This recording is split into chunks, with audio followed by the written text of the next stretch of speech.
like to call the one who was recorded record service regarding the one stand with the consent.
Second. Those are probably second. Any further discussion? Aye. Aye. Everyone's on. Now we'll move on to public comment. Person will speak by full name, vote, or maybe first up we have Pastor Sherman Davis. Sherman Davis, really nice. I'm going to read from the book of John, good decision.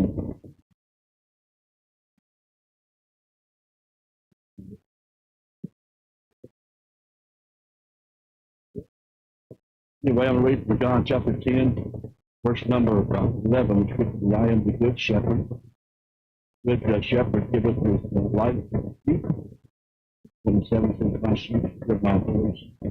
Every day is follow me. Every now and then, and you will give birth to a lamb.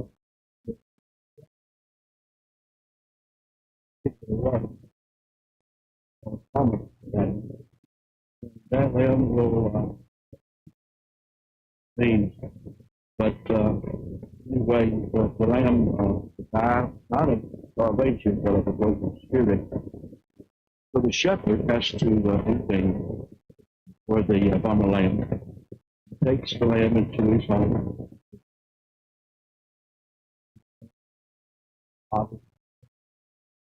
His arms sometime through the day and talks to him. And that lamb responds to the voice of the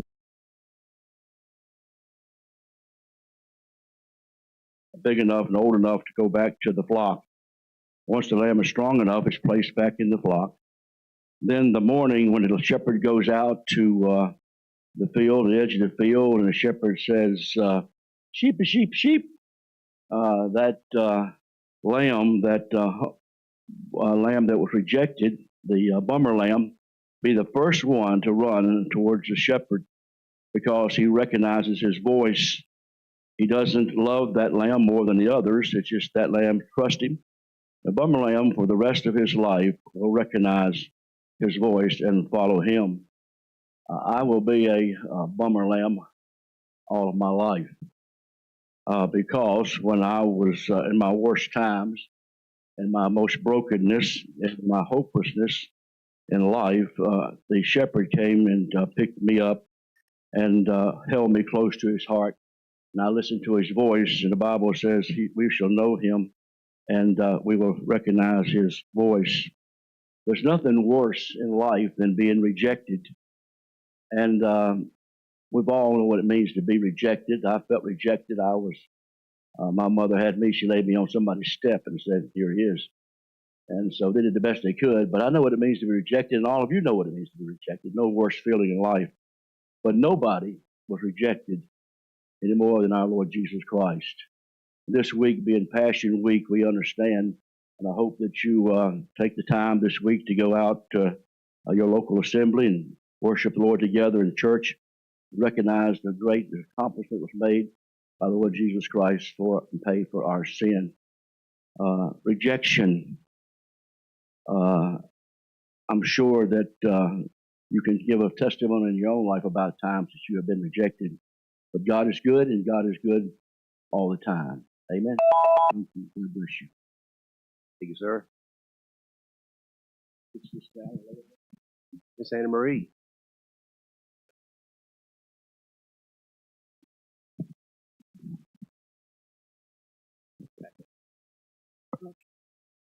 Hi, my name is Ana Maria Lobo. I live in Presidential Lake. I want to thank you for your service to the community. I know this job is really hard, but you are responsible for all the decisions that you made in 2024 and 2025. Remember that in 2023 elections, 3 of the supervisors were leaving and the people of King George were very happy because in 2019 the taxes were so high and we were hoping the new supervisors will give us a lower taxes. Well, at least you did keep them the same taxes. I want to remind you that in the 23 election, the people that wanted higher taxes and low-cost housing failed to get elected. Also, unfortunately, in the final meeting of 2023, the 4 supervisors approved the Amazon agreement. But Mrs. Bender said yes. She knew what she was doing. For that reason, all of you can still negotiate these data centers. I know you can make decisions. On the 8th of April, I came to a meeting thinking it was for the supervisors, but instead was for the planning commission. There was a lot of people there eager to sell the land to make a lot of money. That was because they were being offered good money. There were others like me that was against it. These people were offered so many things. I am very glad the Planning Commission asked for more information because these people want to build the data centers. They have been offered millions of dollars. They say it will be great for the people of King George because they will have more jobs. But these people don't care about our water and power that they will use.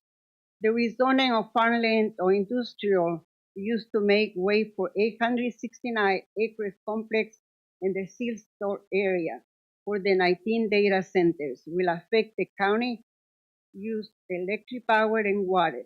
I am asking you to make the right decision for the county. Data centers, solar panels, lithium batteries, rezoning from agriculture to industrial are the things really what is the best for the county.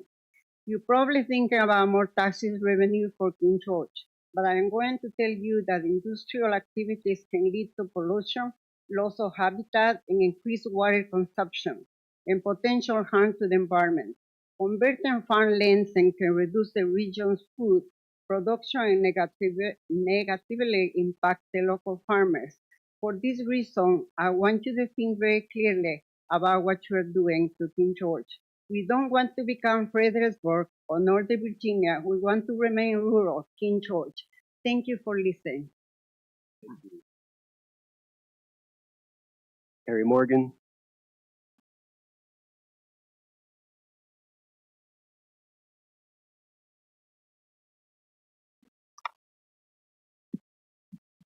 Today I wanted to once again address the troubling and unethical practice of Open Road and Renewables and Gibson Solar. I recall that during the last BOS meeting, you advised the company to engage with the public and gather more information, despite having had 5 years to do so. Unfortunately, their actions since that meeting have been less than honorable. Citizens have complained about unsolicited calls from Mr. Gibson at their work. They have had and received contact through their professional emails. Such practices are unprofessional. Personnel policies discourage personal communications through business channels, particularly at Dahlgren and the school system. The company appears to have disregarded these standards, and inappropriate outreaches violate citizen privacy. Next, the company has shared personal emails without people's consent. They may believe these actions aim to improve community engagement after 5 years of neglect, but it does not. These invasive tactics are completely unacceptable. There's a need to have greater accountability and professionalism among this works. Now, let me speak from a personal request. Mr. Gibson has requested a copy of my petition to obtain the names and addresses of the individuals with whom my fellow citizens and I have engaged with. However, because of the tactics previously mentioned, I have not given this information out quite yet. I'm very hesitant to share this information due to the unethical practices. Now to tackle an important question brought up by the recent Board of Supervisors meeting regarding the parcels owned in this project. Out of the 48 project parcels, only 9 belong to King George residents. The 31 of the neighboring owners reside outside of the county, 31%. These statistics are underscored the substantial influence this project holds over our community. This further emphasizes the need to prioritize the citizens living here who will endure the long-term effects of this project above all others. In closing, I'm deeply concerned about the recent Planning Commission meeting. I was disheartening that 2 of the citizens were denied their full 3-minute speaking because they were cut off by the director to voice their opinion, and yet 10 non-citizens voiced theirs. These non-citizens were not experts in a corporate field. They had nothing to do with the agenda. They just spoke in their own interest via the union. We must prioritize the residents here in King George because we are the ones that will have to evaluate the decisions made by you as a board. We're the ones that will have to live the long-term aftermath of what's going to happen. Just the little bit of rain that we've had, I've taken pictures and I've forwarded them to many of you. That's just a small creek on a road beside these projects. It cannot withstand the overflow by any means possible on these properties. They'll lose their road, they'll lose their culvert, and these are private roads, no different than Maddox and Branch. And these people are not asking for a special exemption, and they're not asking for pave and truck road. They're just asking not to have the runoff, and they're asking not to have their ponds filled with mud.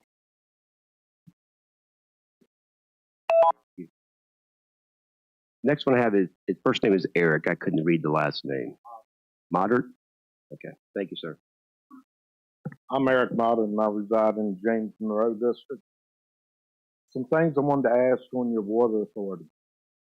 So when y'all plan on doing this, y'all are saying you're going to save money, but in the contract, when it comes to emergency work, is that figured in the contract? This has been brought up in several other localities. It didn't work. It failed. And it wound up costing the taxpayers a lot of money. And all I'm asking is for y'all to think about this real good before you make a decision. Thank you. Thank you. James Shaw.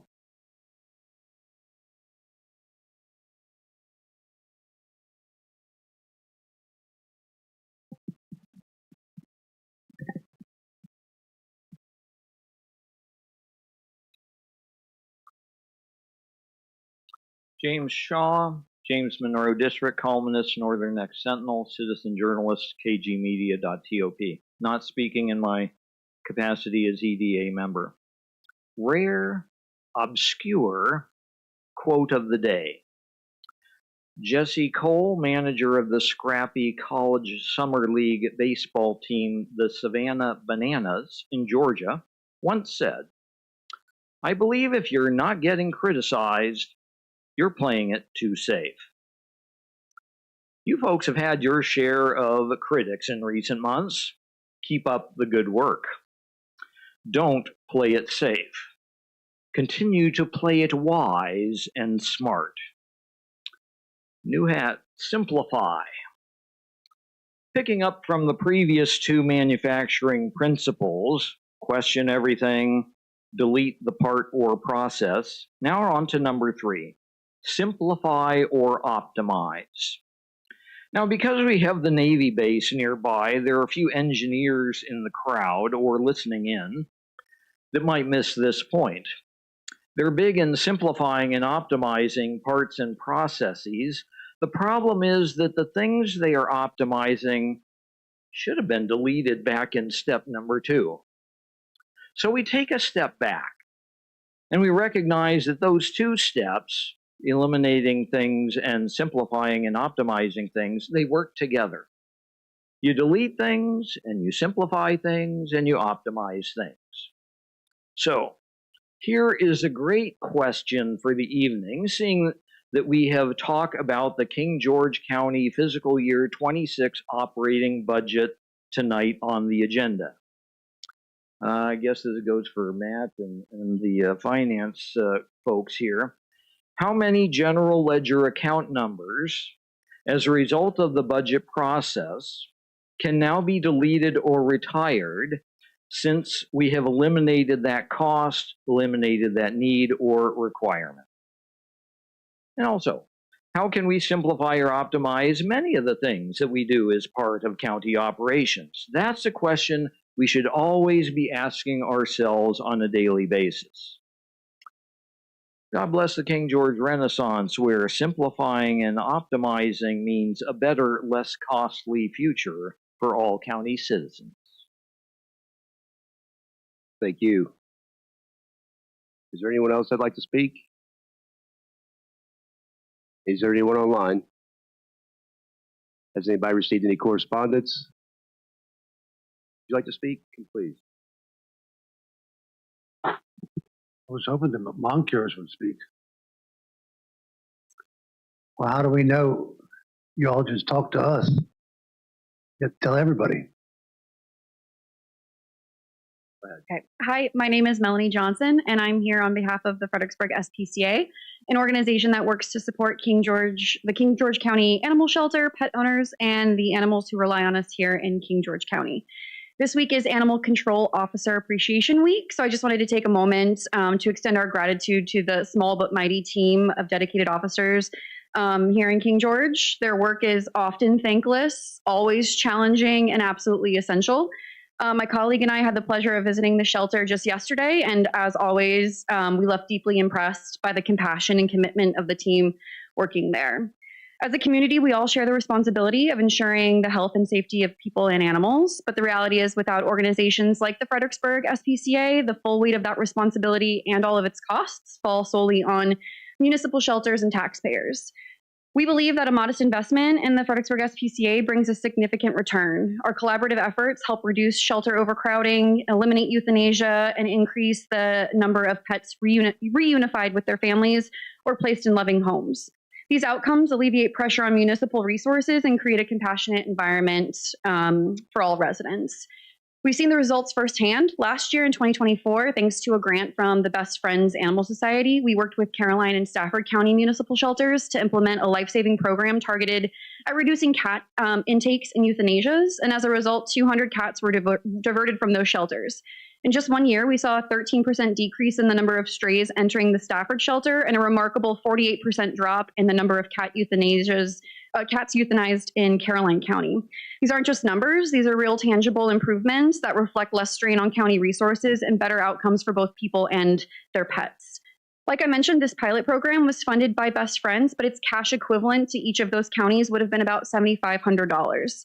It's a relatively modest investment, but one that made a really big difference, not just in the lives of helpless animals, but in easing the financial burden on taxpayers and those shelters. It's important to also emphasize that this isn't just a financial burden we're helping with. Overcrowded shelters and high euthanasia rates take a serious emotional toll on dedicated county employees who care deeply for the animals and their care and have to make really difficult decisions every day. So together, we're increasing live outcomes, streamlining services, and providing safety nets that prevent animals from ever entering the shelter system in the first place. And this kind of success is what's possible when we work together. So I just wanted to thank you all for standing up for animals and families who need us the most. And we look forward to working with you all and the King George County Shelter to lead a more compassionate, healthy, humane future for our community. So thank you. Thank you. Has TC talked you into it? All right.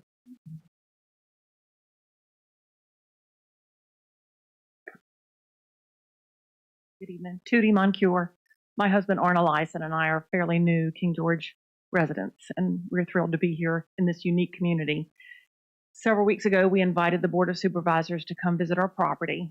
It's a unique place right on the river, and not all 4 came at one time, 2 at a time, because we didn't want to have it a meeting. But I would like to tell you that we appreciate your coming out to look at where we live and to view King George from our perspective and all the vulnerability that surrounds us. So thank you very much. Thank you very much. Sorry I couldn't make it out there, but they did tell me it was beautiful. All right, let's do this. Anyone else like to speak? Anyone online? Any correspondence? Mr. Smolnick? Once you close public comment, I just want to make one comment for the board. Okay, then public comment is closed. So at the beginning of the meeting, there were audio difficulties. I don't believe everybody at home heard that we added an item, a closed session item to the agenda at the end of the agenda. So it was brought to my attention that was not heard due to the AV equipment, but I just want to let the public know that it has been added. And that will be taking place at the very end, so everything will be taken care of before then. This stuff, we'll move on to reports from the board. Lee, you're up. I don't have anything for the group this evening.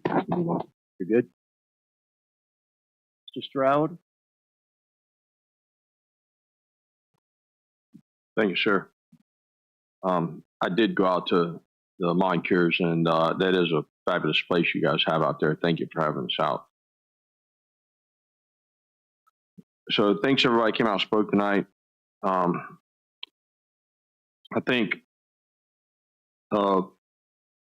all the comments, the ones that people are concerned about the county, people are concerned about, as we all are, we're concerned about increased taxes, concerned about the rural atmosphere, concerned about traffic, concerned about overpopulation in schools, concerned about how we pay our debt.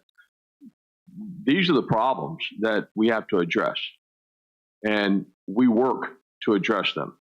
And not just during the meetings where you guys hear us speak, but the county's working constantly to address these.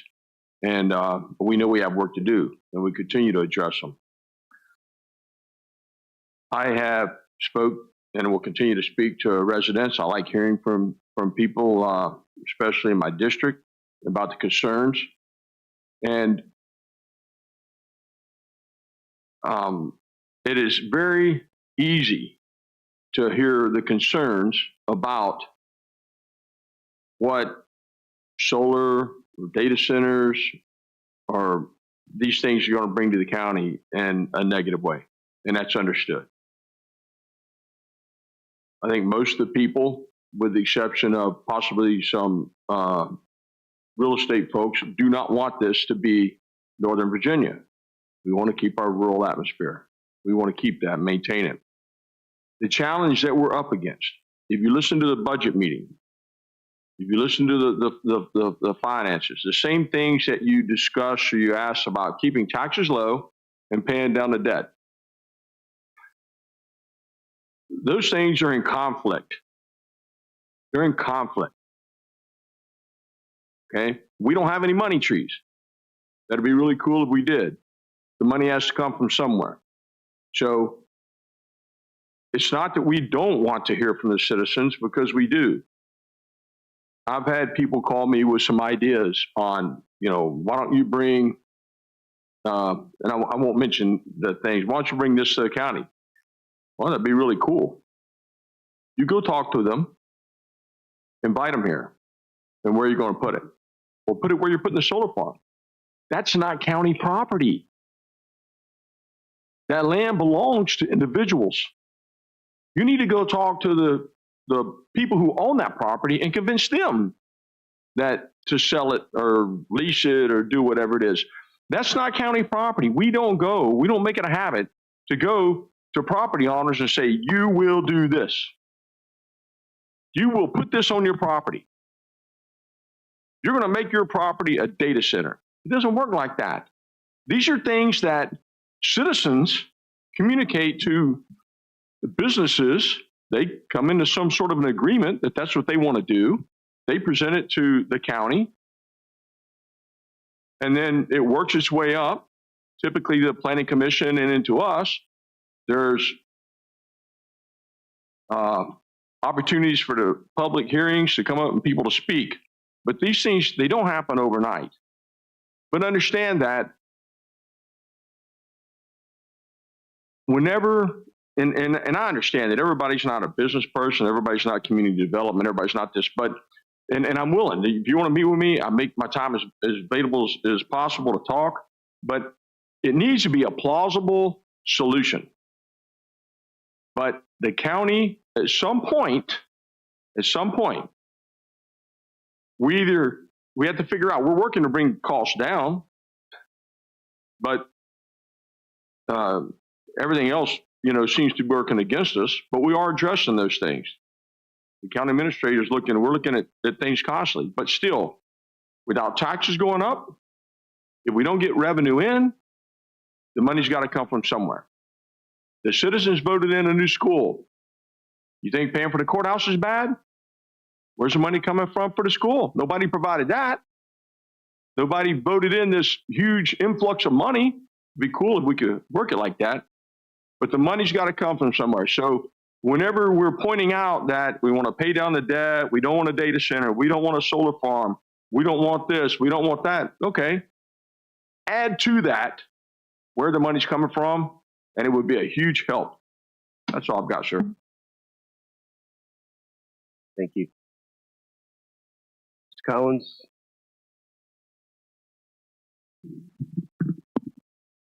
Thank you, Mr. Chairman. So, in our prayer this evening, Mr. Davis spoke about keeping our emotions in check. I've never been one to be able to do that.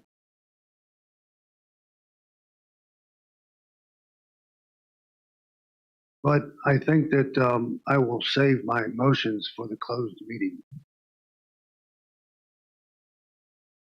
When it was stated, play it safe, I've never been a fan of playing it safe. So I'll continue to be who I am, who the Lord has me to be, and continue that work. Ms. Johnson, the SPCA, I don't know if you listened last meeting, but I'm a supporter of the SPCA. I'm also a supporter of no kill. And I would like to task you, Ms. Johnson, with crafting an ordinance for no chain. So since you have that skills and abilities, we'd love for you to come back as soon as you can with a suggestion for no chain. I mean, there's a lot of counties that have no chain laws. It means you can't put your dog out to chain, leave them out there and not feed them and all that stuff. The lawn cares, I was hoping that you'd get a little bit more of what we talked about, the four of us, at your property on Saturday morning at the bright time of 9 a.m. So your property is situated on the Rappahannock River, down by LaGrange. And next to it is another piece of property. And when you go down this road, you don't think there's anything at the end of this road. But when you get to the end of the road, it's just beautiful, a place that you all have. Around you, though, there's property owners that want to do something. It's still unknown. My guess would be a data center, because that seems to be what everybody wants to steal our land for.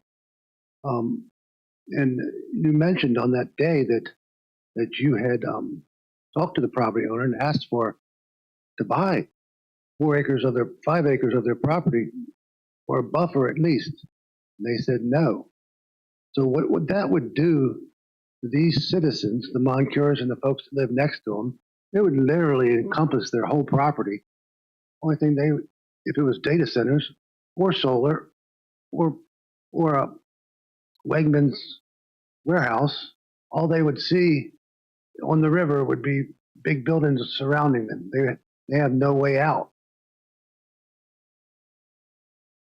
So I wanted to give a kind of a totality of what that was about.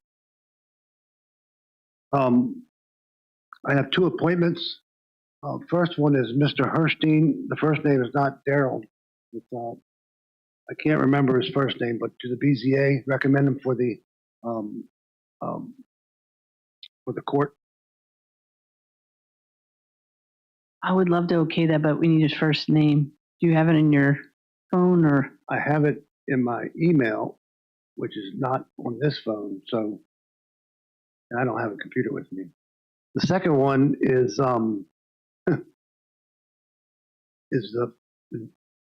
what's the name of that person? Taylor Courtney for the Wetlands Board. Is that person related to any members of that work for the county? Not to my knowledge, Mr. Courtney. I'd like to nominate that person as long as there's no conflict that they're related to that. Okay. I'll second it. There's a motion properly second. Is there any further discussion? All in favor say aye. Aye. Aye. Aye. Chair votes aye. Motion passes. And the last thing is taxes. So last year when the three folks took over, Mr. Sullins, Mr. Davis, Mr. Stroud, they campaigned on no new taxes. And that's what they did. That meant kept the tax rate as it was. And it's the lowest tax rate anywhere in the region, which is kind of artificial because of they call it the landfill. I call it the dump. But there's only about 15 years left on that. And that takes all our debt. It's sitting right there. That's the 6, 7, 8, 10, 12 million, whatever it is, pays our debt. That will go away, and that'll be it's an artificial, keeps our taxes lower. But during this budget discussion, if you all listened to the last meeting, I had a lot to say about different departments and how to save money and how to keep the taxes down. I'm not interested in raising taxes. Not now, not ever. And I don't mind being quoted. You know, with the economic picture and of King George and the state and the country, we have to be very careful with every dollar. They're not my dollars, they're just part of them my dollars. But they're your dollars. So I would spend your money the way you want your money spent. And I'll spend my money the way I want to spend my money. But, you know, when we make decisions on everything in the budget, the only thing I am concerned about is how it affects the citizens of this county, not how it affects Spotsylvania, Stafford, Charles County, St. Mary. We are in kind of a unique situation right now. Northern Virginia has inundated Stafford, Spotsylvania, Fredericksburg, across the river. Right now, we're the tip of the iceberg. And what we need to do is our mission statement says it pretty clearly that we want to protect the rural character of King George. And the rural character of King George is not solar farms, and it's not data centers, and it's not those things. So, you know, everything that people do have personal property rights without a doubt, but so does everybody else has property rights too. So what you put over in Shiloh will affect me and James Monroe. What you put down in Dahlgren will affect James Madison. So you can't look at it through, a small lens. You have to look at it as a big lens. And how would you feel if they were going to surround you with a data center? Wouldn't you want your board to stand up for you? Isn't that why we're here? We take all the beatings. I'm used to taking beatings. So that's nothing new. So just to keep those things in mind, I won't beat that dead horse anymore. But without a doubt, my only goal is protecting the citizens of King George.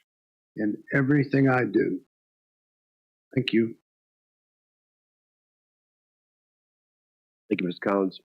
Bender? Thank you very much, Mr. Chair. Service authority related items I'll go over during the service authority portion of the board meeting. But I wanted to mention, thank you, Anna Marie. There's very nice words. Thank you. I was a little frustrated when at the Planning Commission, I do watch them online, and our citizens should be allowed to speak. Every time there's a public hearing, you should have been able to speak 4 times. And that did upset me that there was non-residents of King George that were given more of a right to speak than you were as a citizen. And that did bug me. And I hope the Planning Commission is listening, because that was a problem, because you deserved your 4 times to speak. Ms. Moncure and your husband, I'd love to own your house. I mean, not even your house, but your property. It was the property that was just gorgeous. But why bring it up to Mr. Collins and some of my colleagues have already mentioned is when you look at a property like that, and it's not like fancy, it's not like the French Riviera or some, the Biltmore, but it's special to you and you bought it for a reason. You bought it to bring your family there and your grandkids. Part of the reason you said you wanted the little extra acreage is to put a tree house for your grandkids. And Miss Morgan, I know she has dreams on her property, and it was very important for her father to assemble their parcels and all the residents there. It meant a lot to them to have their slice of heaven, as they put it, in the Northern Neck or in King George. Because as Mr. Collins said, we are the tip of the iceberg. There was a supervisor from Northern Virginia who said to me when I did a lot of research about data centers 2 years ago, Kathy, just remember the money is great, but when you let the devil in the door, there's no going back. And what they meant by that was that what comes with it. It's the people and the jobs and the infrastructure and the houses. A lot comes with that kind of industrial growth. And that's data centers, that's solar, everything. With that, once you turn, you can't stop it. There's a lot of growth that comes. The people in Prince William and Loudoun County can tell you that. So we always have to keep that in mind. And when I was at the Moncure's house, it was beautiful spring colors, but I was thinking her and her neighbor, her family, they're going to be surrounded because we don't know who's possibly buying the property. I'd love, after looking at it, there's some nice gravel pits there. It'd be great for the county to buy it for the reservoir, for the service authority. But what also makes me a little concerned is there a land grab happening in all around where big corporations are coming in? Because one of the things that was spoken to us about the Fredericksburg region is King George and Caroline is seen as the one who has the land. So we need to give up our land for the greater good. Well, I don't agree with that, because the people in King George that came here didn't sign up for that. So we, as Mr. Collins said, we need to take that into account, and we do need to protect the citizens of King George, and we need to weigh the good and the bad. And then one other thing I want to mention, and I know there's one person in the audience who is a developer and has a project, but anybody who's watched the meetings when Mr. Collins and I were on September 5th, 2023, I know Mr. Collins knows that day, that was the first Amazon vote and the rezoning. It was a very long meeting.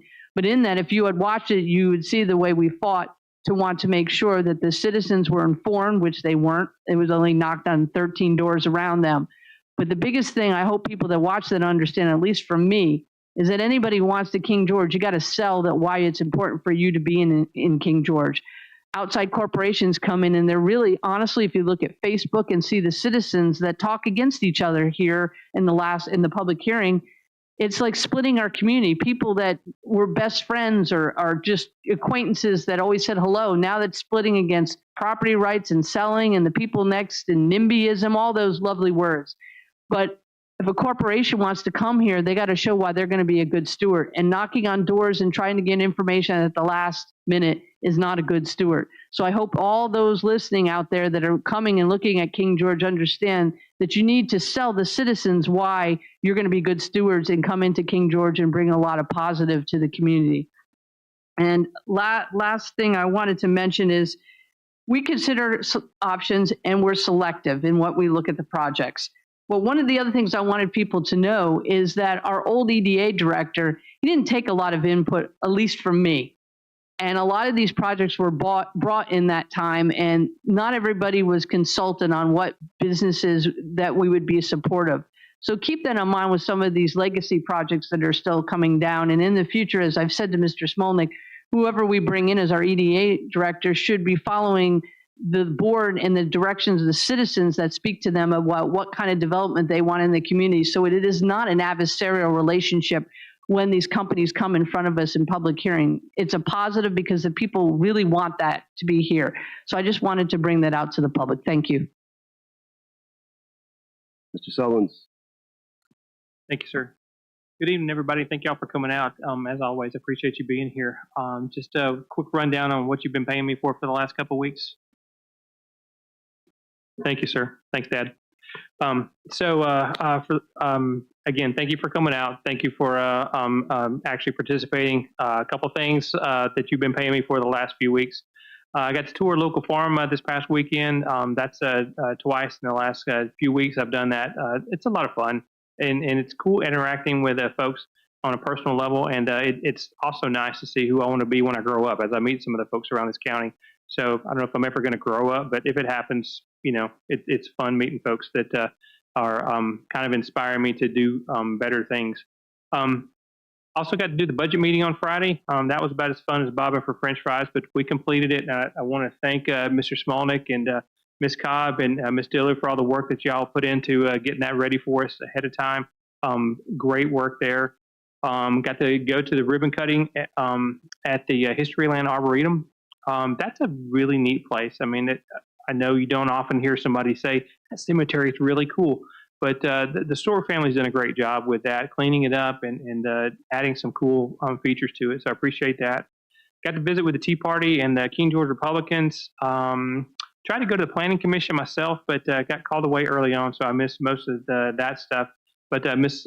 Lovell, I want to let you know that my representative on the Planning Commission has asked me to meet with them this coming Saturday, and I'll bring up the concern about folks not being able to speak. So thanks for letting us know about that. Had a bunch of phone calls and stuff, and as always, I'm happy to meet with folks where we can. Usually that ends up being breakfast on Saturday morning, but some afternoons works too. For the folks that made comment tonight, I appreciate y'all coming out.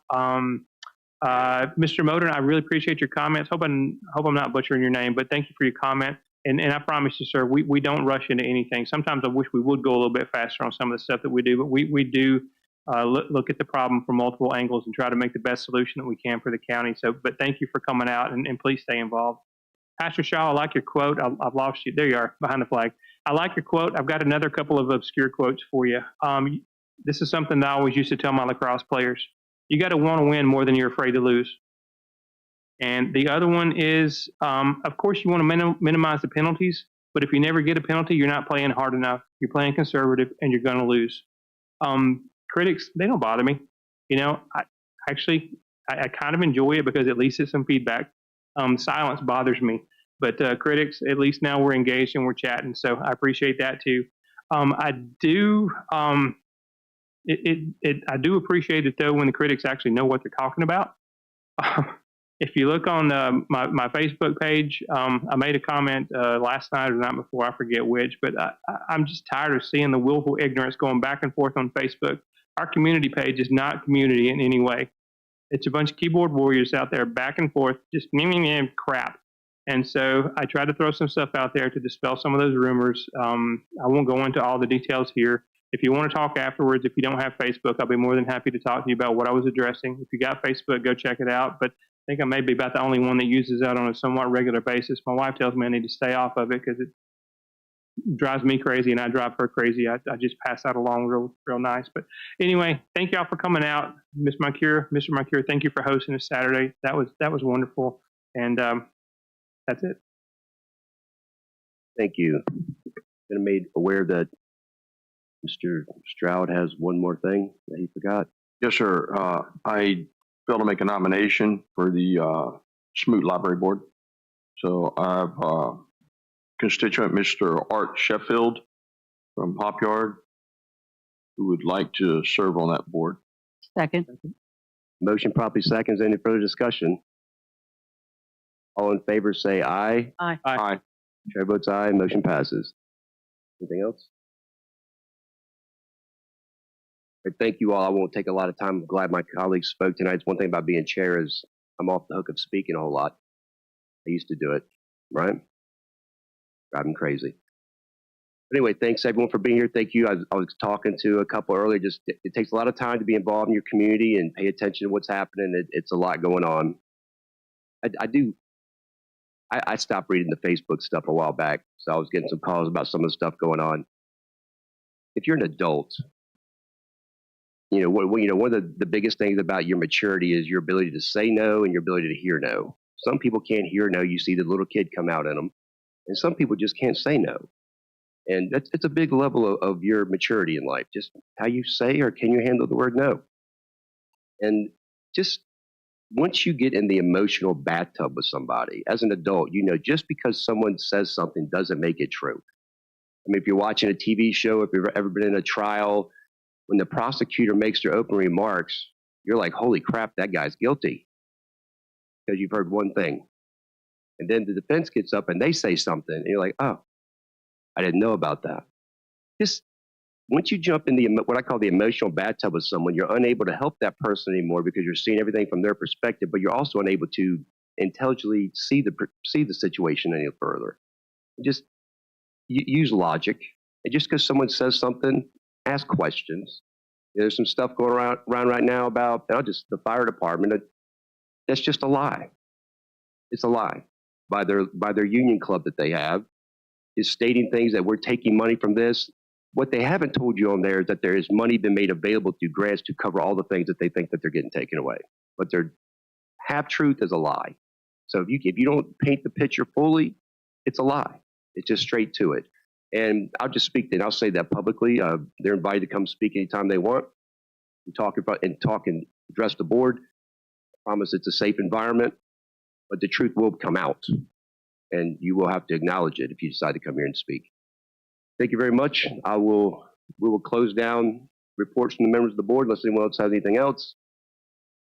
And we'll move on to the consent agenda. I'll make a motion to approve the consent agenda as presented. Second. Motion properly seconds. Any further discussion? All in favor say aye. I'm sorry, roll call. Mr. Collins? Aye. Mr. Sullins? Aye. Bender? Aye. Mr. Stroud? Aye. Chair votes aye, motion passes. Do we have any constitutional officers that'd like to speak? Sheriff Giles?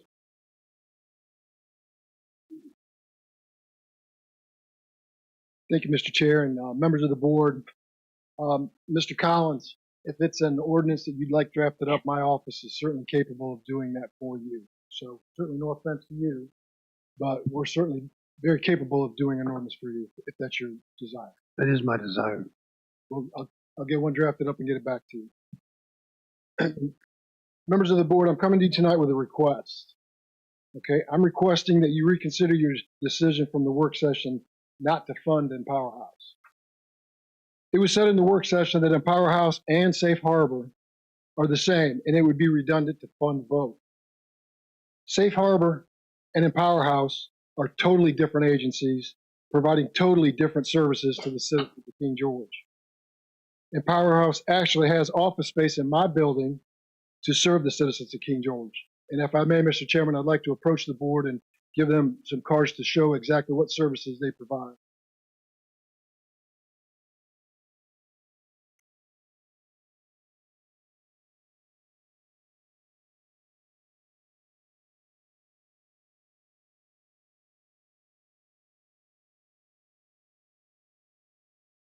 Some of the services that they do provide, I'll go ahead and say out loud, is they have a 24-hour hotline for domestic violence. For anybody that's involved in some sort of domestic violence situation, they have a 24-hour hotline. They have a safe house shelter to protect anybody that is a victim of domestic violence. They are court advocacy. They go to court with the victims. They sit with the victims. They are part of the recovery for the victims. And like I said, that's just a small smidgen of what that they do for the citizens of King George. They physically come here and are part of the citizens of King George. So it is my request that some way, shape, or form that you guys can try to find a way to fund them in a way, because they are a need for the citizens of King George. So that's my request. I could take any questions if you have any. Questions? Yes, sir. So what was the number? The number for Empower House? The number that was on there was 10,000. Okay. So when I spoke at the meeting, on the budget meeting, I said that you support safe harbor. So I obviously got it wrong. It was the other one in Powerhouse. I know you've come before and told us about the folks you work with on all these type of instances. Yes, sir. So, Mr. Chairman, I'd like to make a motion to add in $10,000 for Powerhouse. Second. Motion properly seconded. Any further discussion? Yes, sir. Mr. Sullins? So I know they're asking for 10,000 this year, but we've got the summary in the last few years. So in 2023, we gave them 5,250, and in 2024, we gave them 6,000. That's a huge increase. I don't have any issue with funding them, but I will point out that every one of these donations we're making, we're going further and further in the hole, and how much we have to tap into the rainy day fund. Any other discussion? Yes, sir. So, if you've been here before, then so the sheriff uses those services a lot. So there's a lot of things that they can do. The sheriff. There's a lot of things they can't do. They need assistance from some of these outside organizations to help our citizens be safe in domestic violence and other type of incidents. So I would encourage y'all to at least level fund, if not do the 10,000. Thank you. So, Ms. Bender? Yes, I did want to ask, what is the difference between, you mentioned Safe Harbor and then Powerhouse. What's the difference between? Safe Harbor deals with child abuse. Give the kids a safe place to. Makes sense with the name. Yeah. Thank you. Yep. Mr. Stroud? So that was one of my questions. The other one was if we were going to move funding from one to the other, but I can't support taking it from child abuse to, I wasn't suggesting taking that one away. No, sir. Mr. Stroud, I actually have in my own budget, the sheriff's office budget, for Safe Harbor. It's in my budget, not in the outside agency budget. Mr. Chairman? It was, I'm sorry, go ahead. In order to, we've got the numbers run, whatever amount, should the board wish to fund this particular agency, my recommendation would be just to reduce the contingency by that same amount. So all these, the overall numbers don't change. So if you follow me, and Powerhouse gets $8,000, just remove the contingency down by $8,000, so everything else is the same. That'd be my recommendation. How much are you guys, is the sheriff's office donating to the Powerhouse? We're doing Safe Harbor. How much are you guys donating to Safe Harbor? Remember? I don't have the number right in front of me. Right off the top of my head, I'm thinking 1,000. 1,000? Okay. Yes, Mr. Sullins. Just to be clear, I am in favor of the 10,000. I just want to make sure we're all on the same page and we know the trends. We're making an educated decision. Mr. Chair. Ms. Bender. I know I was very vocal about also supporting legal aid, but if we're doing this, which in Powerhouse is very important, and there was some confusion, but all of these support our citizens, and I feel we should give a little bit more to the legal aid. I don't remember how much we had. I was trying to get a little bit more for them because they do help some of our citizens that do not have the ability to pay for, lawyer and those kind of services. So, Ms. Bender, Mr. Chair. Yes. Correct me if I'm wrong. So the legal aid is used for like civil suits, for like suing landlords and so forth. And the court appointed is for court appointed, so that we're already paying court appointed attorneys. I know, but as you put it, could be civil cases, but it could be a senior citizen that doesn't have the funds to, protect them maybe from a neighbor or something else. That's why, they do help citizens of King George. I just wanted to put it out there because I do support it. Chair, Collins? so we did support it, just that it wasn't in the amount that you wanted. Correct. I just adding to everybody else, so I just put in my bid. It's my try to put in a bid for them. Mr. Smolnik? So just a summary of the outside agencies that came out of the work session. Fredericksburg Regional Food Bank, $10,000. Love Thy Neighbor, $35,000. Rappahannock Council Against Sexual Assault, $500. Thurman Brisbane Homeless Shelter, $36,000. Fredericksburg SPCA, $3,000. Legal Aid Works, $3,000. That's the summary from Friday. And Mr. Chair, it's 1,500. 1,500. Yes, sir. For safe harbor. So does anyone disagree with Mr. Smolnik about bottom line contingencies? Does that seem like a good idea? I think I'm confused to whether it's going to be 10,000 or another amount, because that means we're the request from the sheriff, I think, was 10,000. No, where did the 10,000 come from? That's their request. No, that was their request. Well, the motion on the floor is 10,000. If you want to make an amendment, you can. But right now it's 10,000. That's the motion. I'll make an amendment for 8,000. Because that is the number Mr. Smolnik had mentioned.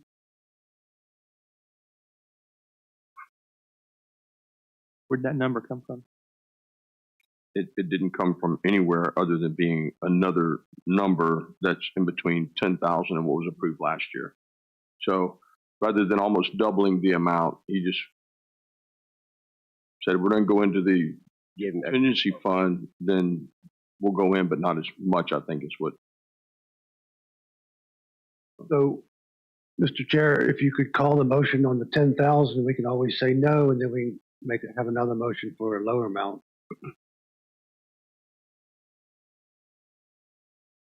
We got a second. Is there any further discussion? Do we need to do roll call on this? You do. All right, Mr. Collins? I'm an aye. Mr. Stroud? I will refrain and wait for the amendment. So I say nay. Bender? I say nay for the same reason. Mr. Sullins? Aye. Chair votes aye. Motion passes. Mr. Chairman, and that motion was to move that amount from the contingency line item to the other line item. That's correct. Mr. Chair, can it just be duly noted that Mr. Stroud and I voted nay because we wanted to offer a counter motion? No one here thought that you were against it.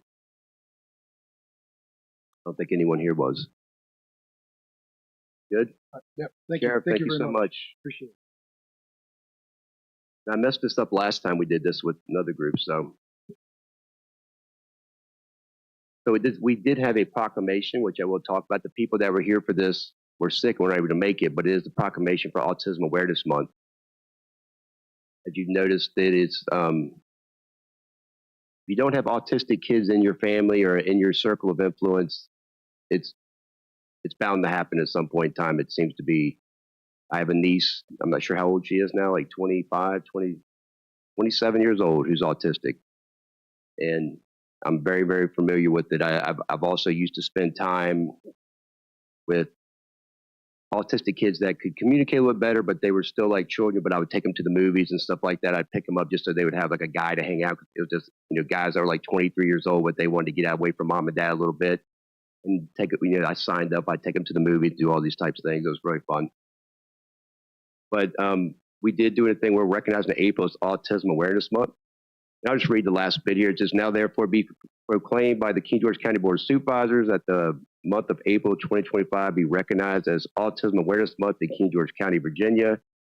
And the residents are encouraged to participate in activities, initiatives that promote autism awareness, understanding, acceptance, and inclusion throughout the month of April and beyond.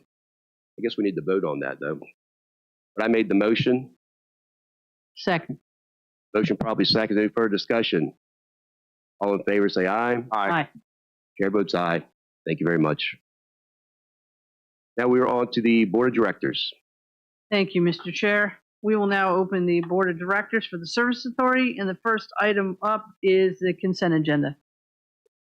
Madam Chair, I move that we approve the consent agenda as published in the overall agenda. Do I have a second? Second. I have a motion properly seconded. Any further discussion?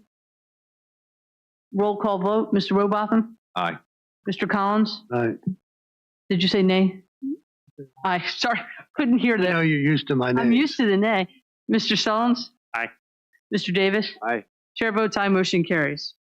Now, for all of these items on the agenda, except for a small, with Mr. Rasavi's help and Mr. Young for her part, I'll be giving the information for all of these, and Bowden could not be here today.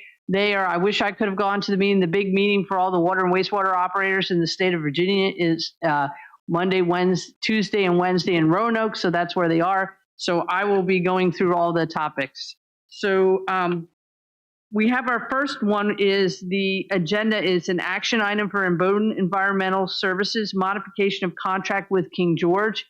This contract has been worked on by Mr. Smolnick, Mr. Rasavi, and Mr. Stewart. It has been a long contract process. It only came to us this early this afternoon, so we are moving that from the action item to just a discussion item because the board and the public has not had an opportunity to read it. But I will elicit questions, concerns, discussion items so that I can get back and find further information or ask in Bowden to the next meeting, they can come and they can answer these questions concerning the contract. Does anybody have any discussion items or questions? I do. Go ahead, Mr. Well, Davis. I would direct it to, because I haven't had a chance to go through all this yet, but to Mr. Stewart, you were involved in this process, and Mr. Rasabi, and just any kind of comments you have, just to oversight of key points. Mr. Chairman, yes, Mr. Rasavi and I largely, I think, did this. We think we've captured everything that would be pertinent to a modification of the contract as you all had discussed it. It makes it a flat fee for them to cover all aspects of that. We tried to put some protections in there, some price cap increases. We tried to put provisions which require at least 6 months of notice if they want to terminate to protect the county, so they're not left holding the proverbial bag, if you will. But I would ask that you all go through this and take your time, because I found it's very prudent to take your time when you're doing a contract, because you think of things that you didn't think of before. And then get back to us with additional questions or concerns if you don't think we've covered everything. And Mr. Rasavi may have more, but he may not. I don't know. I don't have anything to add to that, Mr. Davis. Thank you, sir. So just for the public's awareness, before we get to you, Mr. Collins, what this is an unsolicited bid to take over the maintenance services of the Service Authority. So that's what we were talking about, and the contract will be published with the next agenda. Mr. Collins. So, just got it at the dais when I got up here, but and I've been flipping through it. What happens to Mr. Rasavi, our equipment? The equipment will remain owned by the Service Authority, because the option is if you sold it to the contractor, they're going to turn around and include that in the cost of the service to you, basically leasing the equipment back. So the equipment has already been paid for. The personnel, where they had put in the contract that we would cover their personnel, we cannot do that. I've spoken with the insurance carrier, and so we would only be insuring the equipment. Unlike now, we insure both the equipment and the Service Authority personnel that operates that equipment. So it would be kind of senseless to sell the equipment to them, which we've already paid for, and then pay for it again through a lease. So are they going to lease it from us? No, they're not going to lease it from us. But we haven't discussed that. I mean, that's something you want to consider. But they're going to turn around and recharge the service authority for such expenses. I would have thought that would have been their contract. How about service authority property, as in real property? No property is going to be turned over to them from what I've seen. So are they going to be able to use our real property? Where the service authority is located now in the courthouse, that big old, all those buildings and the real property. I would say they would utilize it and have to have a standard of care as any other contractor would. So we wouldn't be leasing that to them? No. Because not all the employees are covered under this. The administrative staff is not covered under this. They will remain service authority employees. How many are they? Well, it would be the 2 administrative personnel in the office and if a general manager is hired.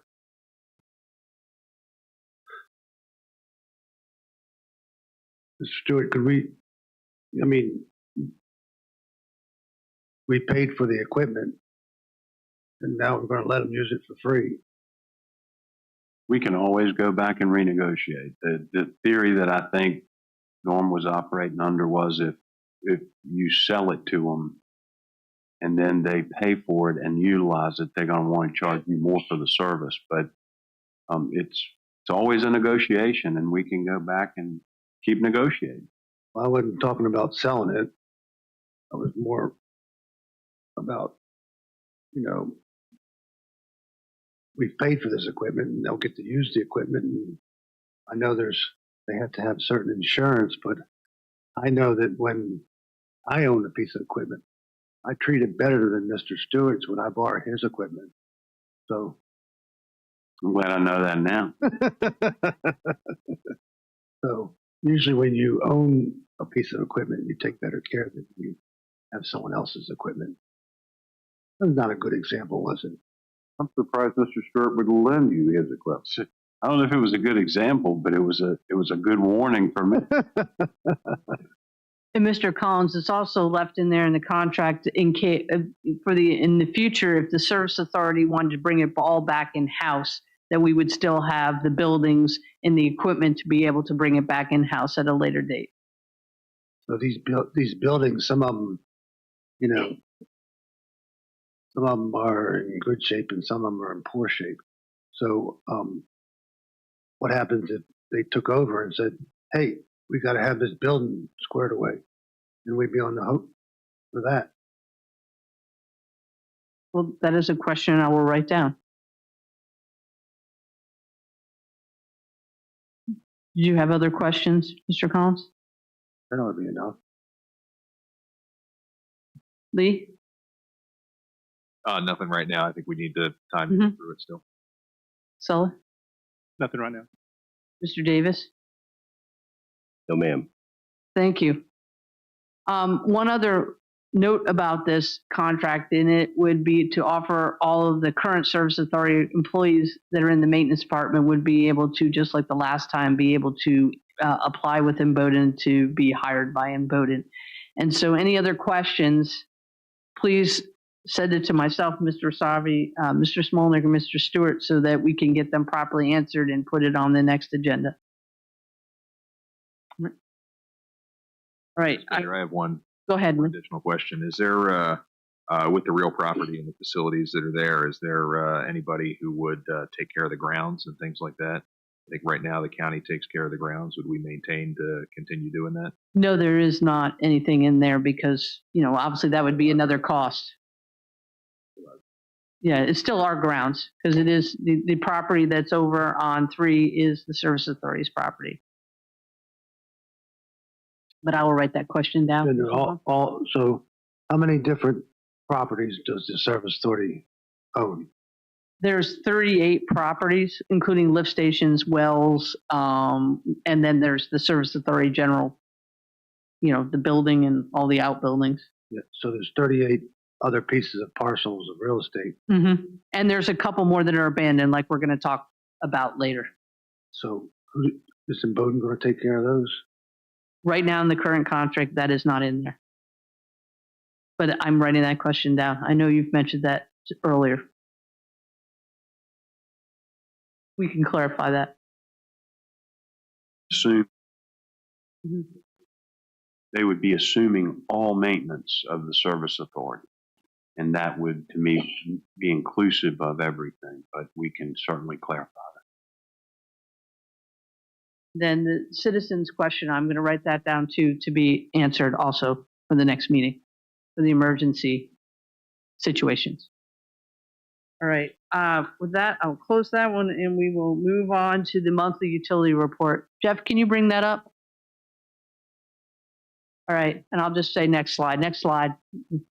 So at the Dogger wastewater plant, the influent pumps are deragged due to a loss of performance with influent screens still being out of service. The sludge transfer valves for the digester 3 and 4 replaced due to breakage. The supplemental carbon tank installed. And Bowdoin brought an aqua aerobics representative on site to assess the condition of the that one I'm going to butcher, disc filter, and an on-site meeting with Bowman Engineering to collaborate and discuss recommended changes. I want to make sure it was duly noted the top 3 items were performed by our maintenance staff. Hopyard Farms wastewater treatment plant, the SBR blower number 1 replaced and diagnosed issues with the blower number 2. Our maintenance staff did that also. Carter Cat performed preventive maintenance on the emergency generators and repaired an engine coolant leak. Drain line for your SBR number 1 became clogged, and the service authority staff with the new jetter cleared the line. I know that's a very effective piece of equipment, and they've been using it on quite a few lines. The Fairview Beach wastewater treatment plant, vegetation on both SBR decanters removed by King George maintenance staff.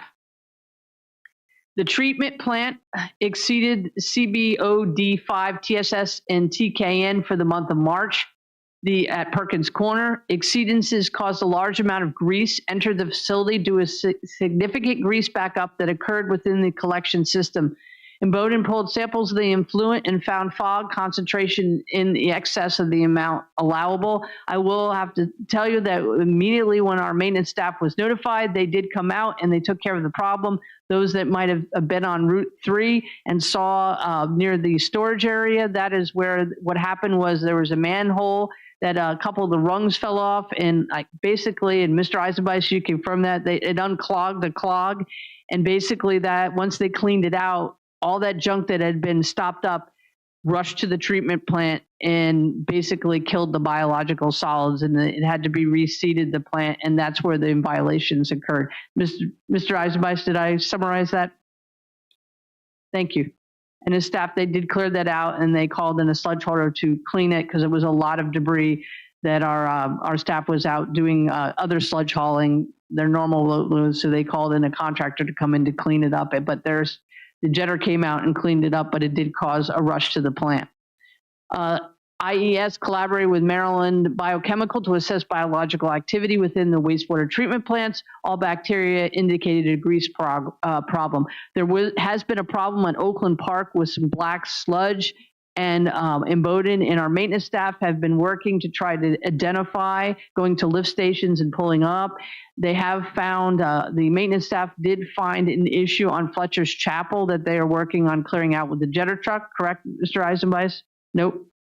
Can you come up and give that, Mr. Eisenbeis, who's the head of our maintenance?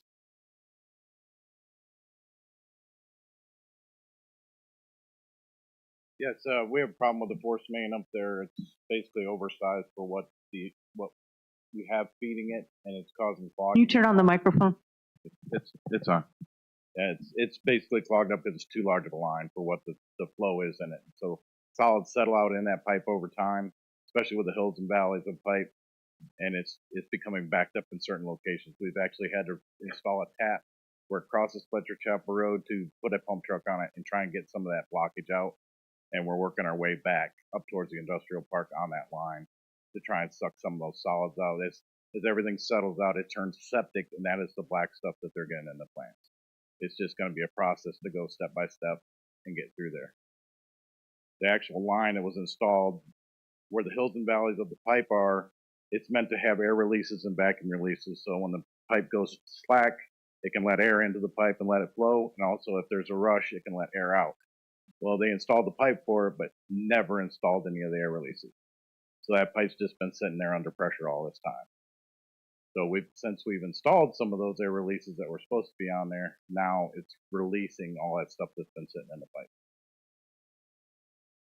Thank you, Mr. Eisman. You explained it much better than I did. Yeah, we just can't use a jetter because it's a force main. It's under pressure all the time. There's no way to just open it up and jet a line out.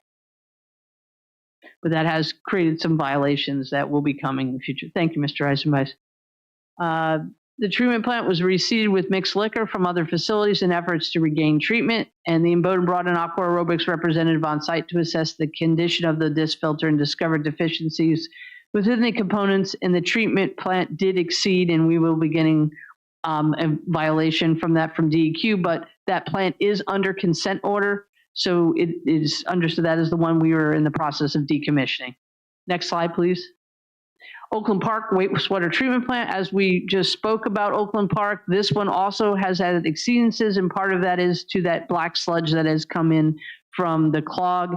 The exceedance is determined to be caused by multiple issues within the sewer collection system, and Mr. Eisenbeis did explain that. So does anybody have any questions that I can answer them to the best of my ability, since I did not prepare this report? Does anybody have any questions? All right, thank you. We will move on to the next item. The first one, and I will get Mr. Young to please come up and assist me with this. He is our county engineer, and I will read a little information beforehand and then answer some questions. The Potomac Landing well encountered screenable soil at a depth of 450 feet. The screen was placed from 450 to 500 feet deep. The water from this artesian well pushes up to a static level of 82 feet below the surface. DEQ's prescribed pump setting is 170 feet below ground level. The pump depth is based off the geologic borehole samples and determined by DEQ. The yield is expected to be roughly 60 gallons per minute, and the contract states that 95 gallons per minute minimum that is not obtainable at this pump depth setting. Staff is working with regulating agencies to determine appropriate path forward. So why I'm bringing this up is we did go down and meet with DEQ a couple of weeks ago. I brought Bryce with me to the Eastern Virginia Groundwater Management meeting to directly ask the head of the water department about this issue. And it has been suggested of possibly applying early for the permit at Fairview Beach, correct, Mr. Young? Yes, ma'am. And with that, as we all know, with all the permits, that when we reapply, 10 to 1, it will be tiered, just like the hop yard permit. They've told us that that's probably going to be the courthouse circle permit. This could be a possibility, so we take a chance if we do apply for it. But what Mr. Young is trying to get his direction is what do we want to do, because there is a discrepancy in where to put the pump. Correct? And help me out here, because I'm not an engineer. Currently, with DEQ's prescribed pump setting, as she mentioned, the pump would be set at 170 foot.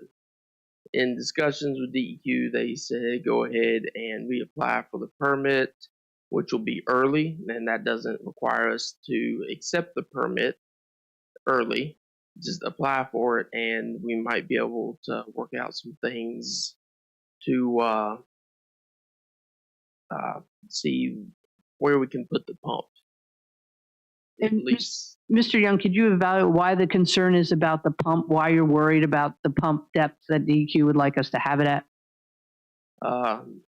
Because we're only getting the 60 gallons per minute versus the desired 95 gallons per minute out of that well. So does anybody have any questions first? So going deeper will increase the flow rate? If the pump was deeper, that would give us more flow rate for the pump. But unfortunately, DEQ will not let us go deeper. They have determined that 170 foot is the top of the aquifer. Mr. Collins, this is your district. I know where I live. So how many feet is the well? The well is 530 foot.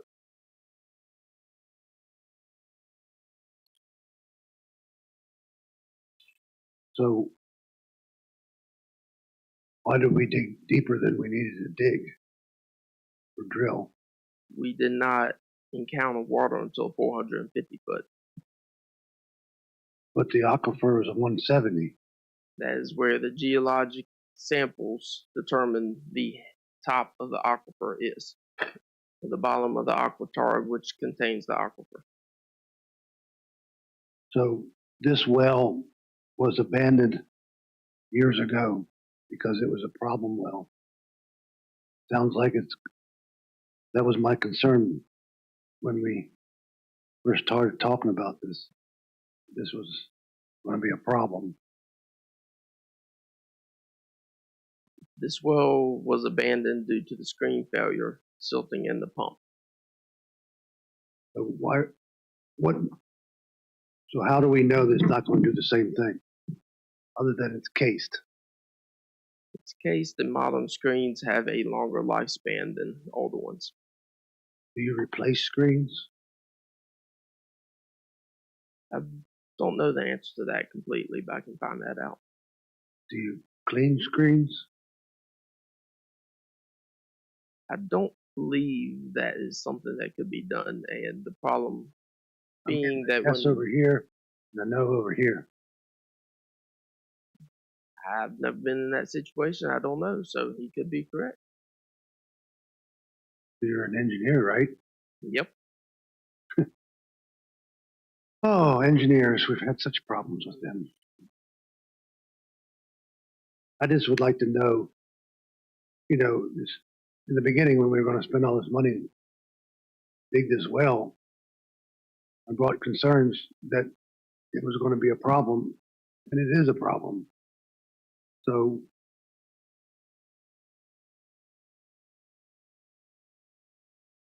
what are we going to do about it? Mr. Young, I want to tell you, this is one of the things DEQ has mentioned to us about making sure we have backup and redundancy for the citizens that live on that system, correct? Correct. Mr. Rasavi, did you?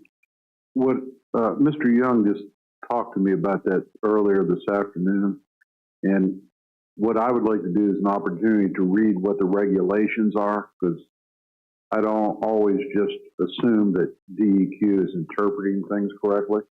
And so once I have a chance to look at that, I'd like to talk to Mr. Stewart and look at that, because I'm not sure that the suggestion that was provided is maybe the proper answer, but again, without reading their regulations and so forth, but I've been in that position before where they seem to think there's only one off-ramp, and we've found other off-ramps at times. So if you could give us some time to look at that, I don't know the answer right off the top of my head.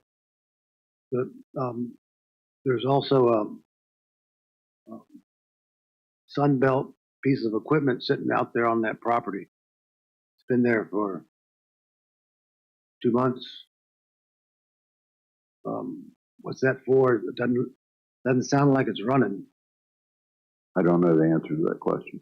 It looks like it's a pump, because then there's a hose that goes down and it drops off in the creek, but it hadn't been running since I've been going through there. I go through there every day. So are we going to keep a piece of equipment that we're not using and pay rent on it? That is a piece of equipment that the contractor is responsible for, and that is used for testing, I'm assuming, if it is a pump, and that is no cost to us while it is sitting there as of now. And so moving forward, the contractor will.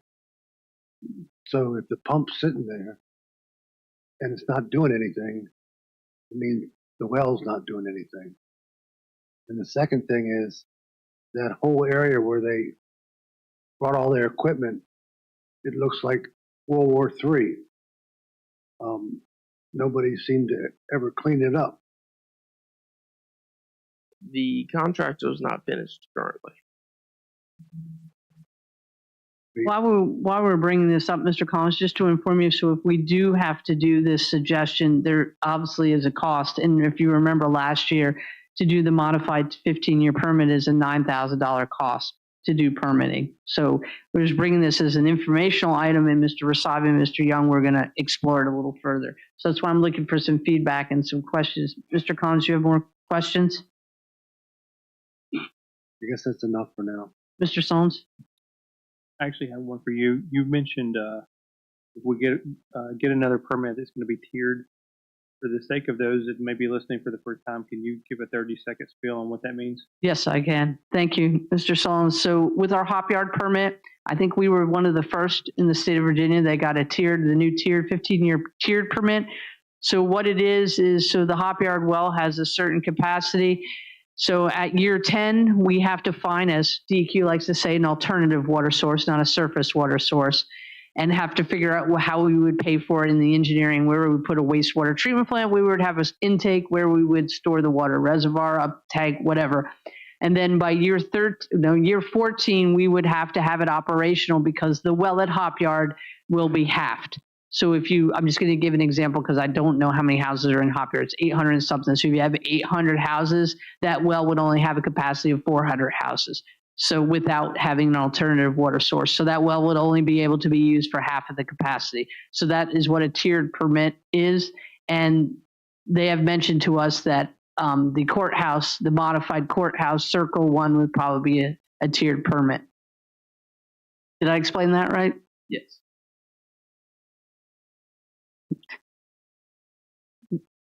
Anybody else have any other questions? Mr. Collins? So are all the easements gotten? For the interconnects? Yep. For the linear work, yes. I don't know what that means. There is one permit left, and that's is this correct? Presidential Villages is a townhouse complex that is with Presidential. The problem is there was an HOA we had an easement with. That HOA went defunct, and there is no known owner, inheritor of it. So we will have to go and use legal assistance to obtain that easement. We were aware of that a month or so ago. Has anything happened? Mr. Young? I've been working with legal to determine the appropriate path forward. So I want to know what the appropriate path forward is. I mean, somebody has to have a plan. Yeah, we're working on establishing a plan. It's a kind of a unique situation. When's the plan going to be established? Mr. Rasavi, do you have more?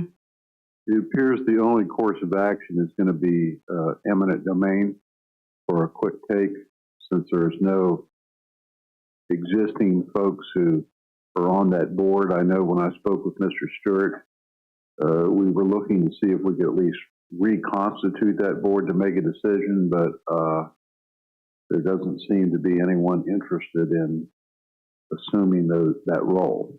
And also, to clarify your question to Mr. Young, all the easements for the lines, when he says linear, he means all the lines have been received. So that is the only thing that's outstanding. And we did have a conference call with the attorneys who specialize in that. And I'm not sure that we really have another option unless Mr. Stewart has a rabbit somewhere to pull out of the hat. No, we've looked at this a number of ways. It's sort of in a defunct association, but under the law, your association stays active for the purposes of winding up its affairs, but not necessarily granting new things. We've tried to get folks to come together for the purposes of granting an easement. That's the easiest way to do it, but so far we've been unsuccessful, and I think probably last week we decided that the only path was eminent domain. Common property at a HOA and they go defunct. What happens to the common property in other HOAs?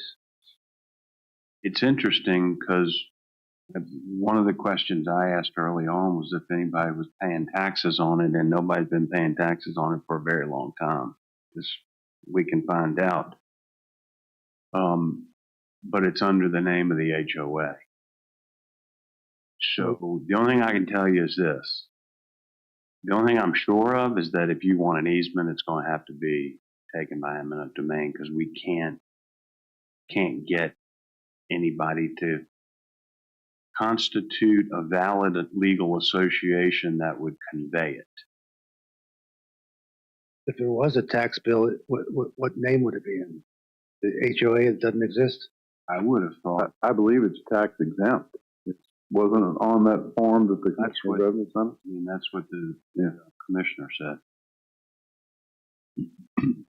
How much I spoke to, and I can't recall his name, but the developer who has purchased a lot of lots. I don't know if Ms. Bender remembers the name, but I did speak to, and he made efforts a number of years ago to try to get that board reassembled, and no one showed any interest in serving, and I don't know that you can anoint somebody to be on the board if they don't voluntarily wish to participate. So, I mean, I don't know that there's another answer other than eminent domain. So obviously nobody's paying dues. No. So how much would it cost for the eminent domain proceeding? Bryce, do you remember what that? No, I don't remember. We had a estimate that I asked you to get from the attorney, but I don't. I think it was somewhere in the neighborhood of $45,000-$50,000.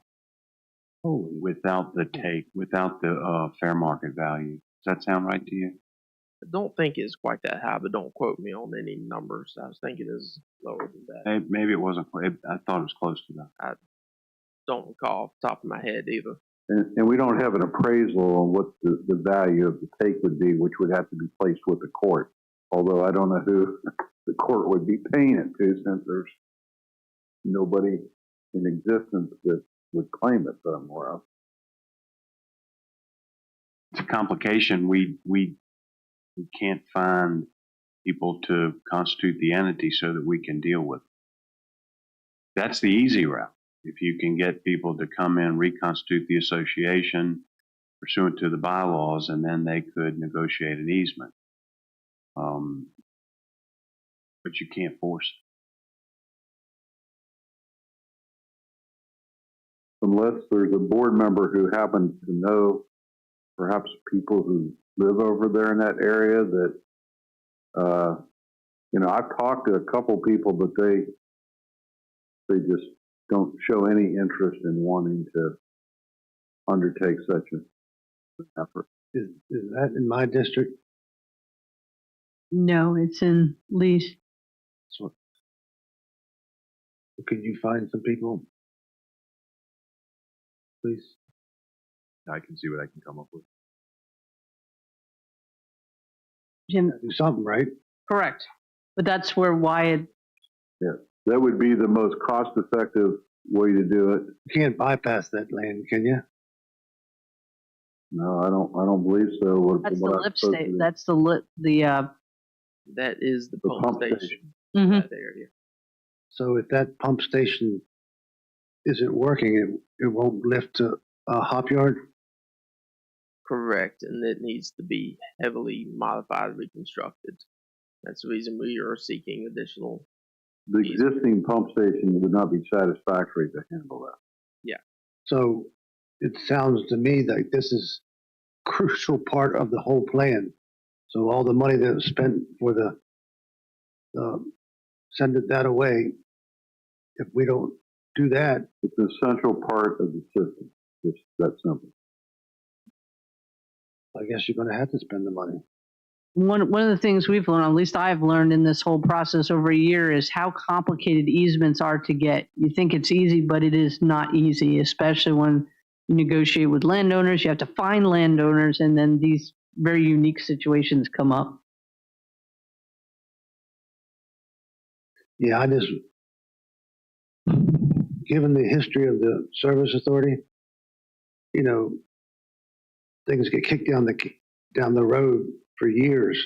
So we put in get this grant for this 15 million, whatever it was, to put all that pipe down the hop yard and to get rid of Perkins to stop it from being a problem, a DEQ mega site. And we can't get the one thing done. And it just sits there for years. Nothing happens. Well, I know they're working on it. It's just, Mr. Young was working on all the other ones first, and that was the last one, because some of the negotiations were a little complicated and there was a lot of back and forth. Are we going to be able to put a timeline on this? So we can, so when is all that work going to be completed? You have the contracts for the time frame.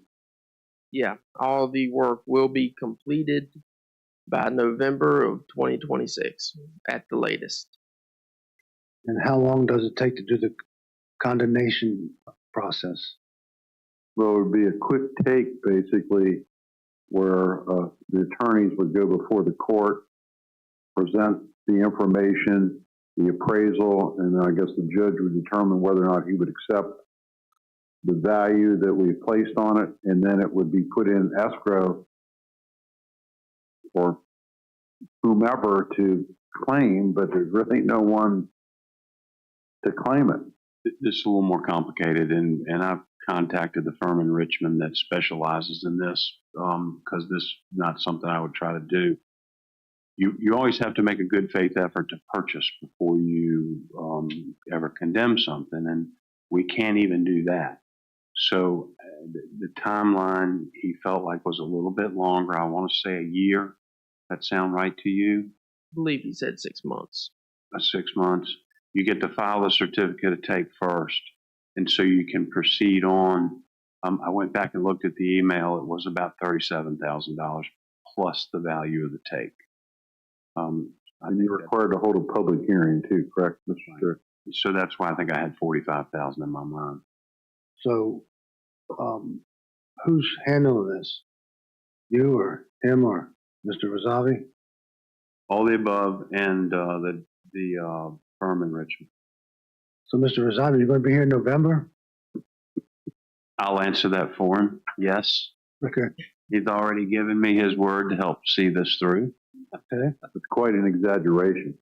Thank you. If there's a difference of opinion, Mr. Solons? Can we get that in writing? Mr. Stewart, I think I heard you say that part of that cost is the value of the land that's taken.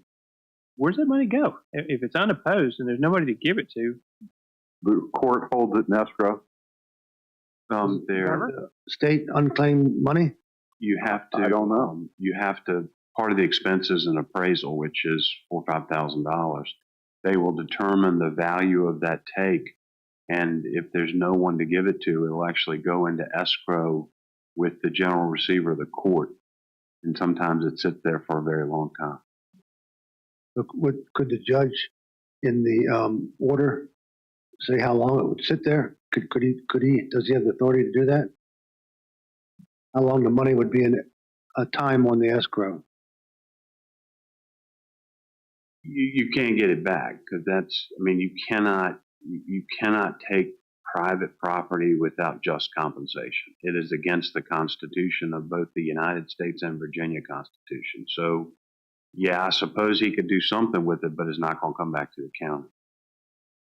But then there wouldn't be any just compensation for taking.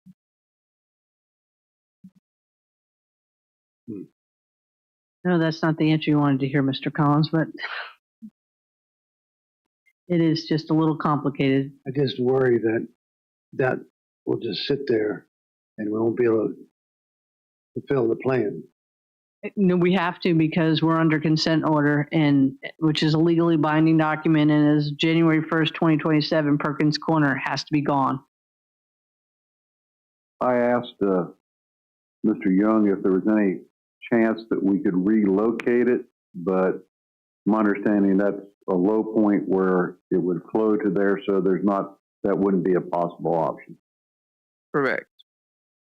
So that spot is back there in the village, and there's some land for sale where it comes back out to, right? That where it used to be the old haunted mansion. Doesn't that come out through there? No? Not sure the haunted mansion exactly what you're thinking of, but I believe. So the village is here, right? And there's the front part, and then there's the back part. And haunted mansion was here. It's right next to it. It's the property right next. So I'm wondering if you could just buy that property's for sale. That would still require an easement to install a pipe through this property. Not if the county buys it or the water authority buys it. I think we still have to go through that subdivision no matter what, correct, Mr. Young? Correct. So it's not just, but in the pipe, you already have an easement to go through the Not subdivision? all the way through. Is it in the roads or is it on the? There's an existing pump station there that's not sufficient, right, to do that in an easement. And so basically, we have to acquire a larger parcel of land to construct the new pump station because we can't shut down the old one until the new one is in service and the switchover occurs. And so we've tried to look at every other conceivable option, and there's not a lot of good choices. So that line is going down that side of the highway, and then eventually it'll have to go across the road to Hop Yard. It goes across the road in Cleveland Manor, correct? It does for the main line, and the line serving the presidential villages is not along the side of Route 3. It is actually, the lines going into the pump station come from the villages, and it goes up the side towards Route 3 where it intersects the main interceptor. That makes sense. No, but that's okay. There seems to be that there should be a way to get around this somehow. I think the engineering firm that we contracted years ago did look at all the options, and one of the options that was ruled out is VDOT does not really, I guess, was an issue with Ferry Farm and the project they did there. They don't look at putting it in the median at this time. So that was one of the challenges. We have Mr. Beal. He can do anything. I think that's above his pay grade. Well, any other questions on this one, and I'll move to the next. Mr. Young, could you stay up this, and Mr. Savi, I'm going to cue on you for the water leak. So a lot of citizens might not know there's an identified water leak in the Dahlgren system that has, is it 2 million, Mr. Wasabi, gallons per day? I think isn't it estimated total, John, to be about 7 million a month? Is that correct, Patty? I think that's what the total is. I believe it was 3 million a month. Oh, was it 3 million? Substantial. And it basically makes our permit, we're at the end of the permit. There could be no more development at this moment in the Dahlgren system. It is a leak, and we've had, Mr. Savi, I always get the name wrong. The Junior Rural Water Association. Yeah, we pay dues in that, and they come out and they provide the service. They have been out for over a month trying to find the leak and looking at our data. They have found 4 fire hydrants that are going to be replaced. That is a small portion of the leak, but we are still working on it because right now there is no more development in Dahlgren without that leak being found and fixed, because we can't be losing that much water. So anybody out there in the public that might have an idea of where it could be in this, some folks have seen in the Dahlgren district, and Mr. Davis has asked me, some constituents have reached out to him, seeing the people out there with their equipment trying to find the leak and listening. That's what they're doing. They're trying to find the leak. Mr. Collins? So they're just listening? Do they not send cameras through the lines? Mr. Wasabi? Not on water line, if it's operational.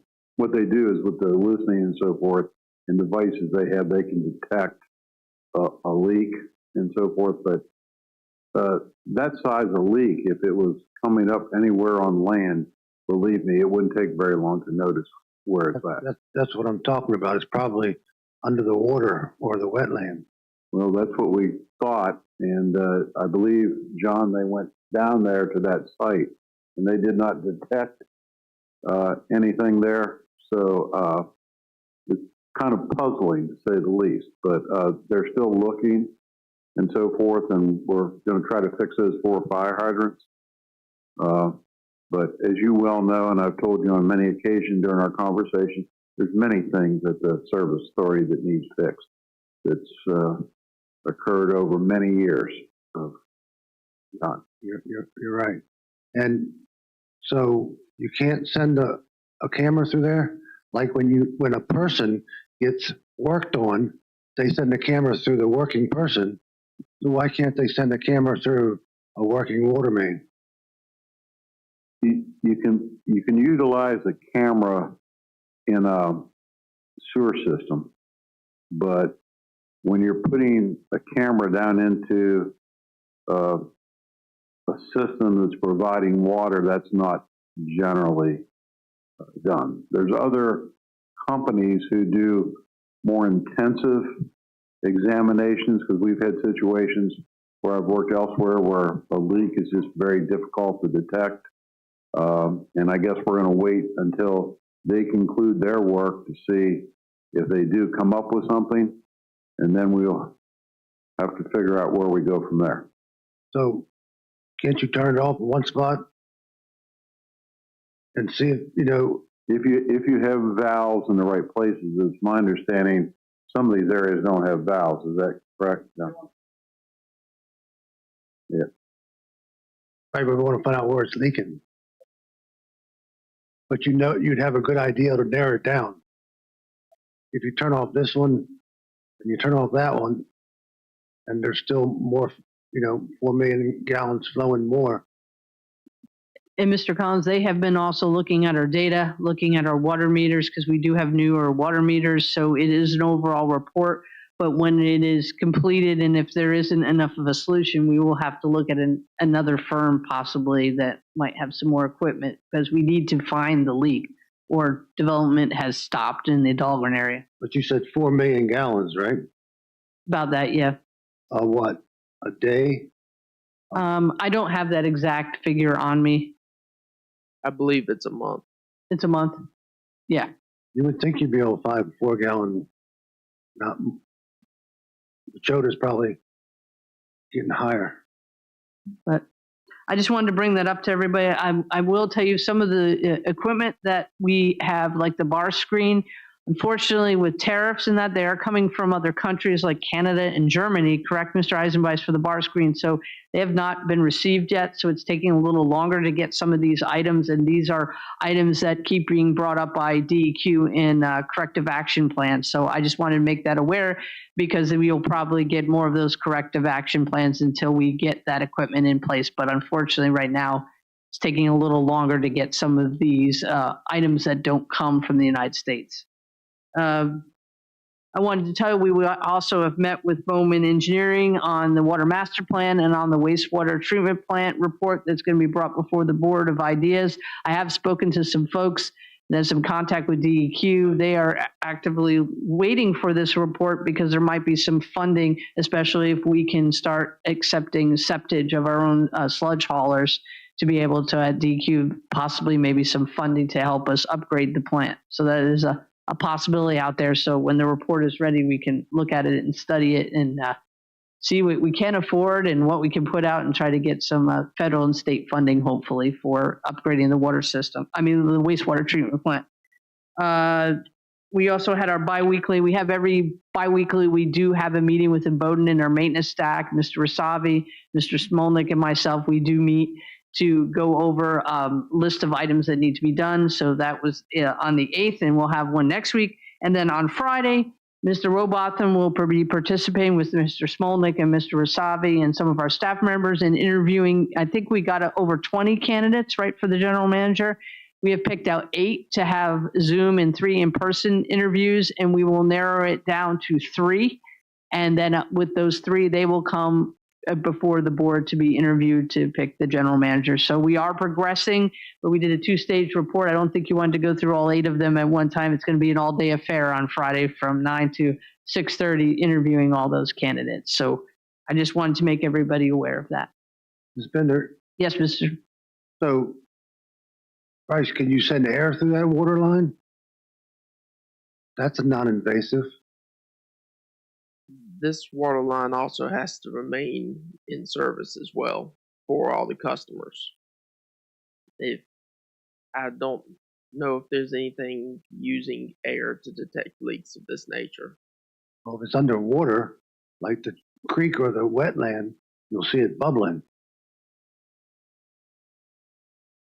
John?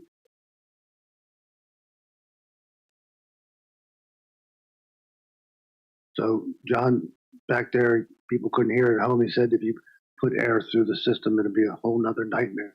I think we have enough nightmares as it is.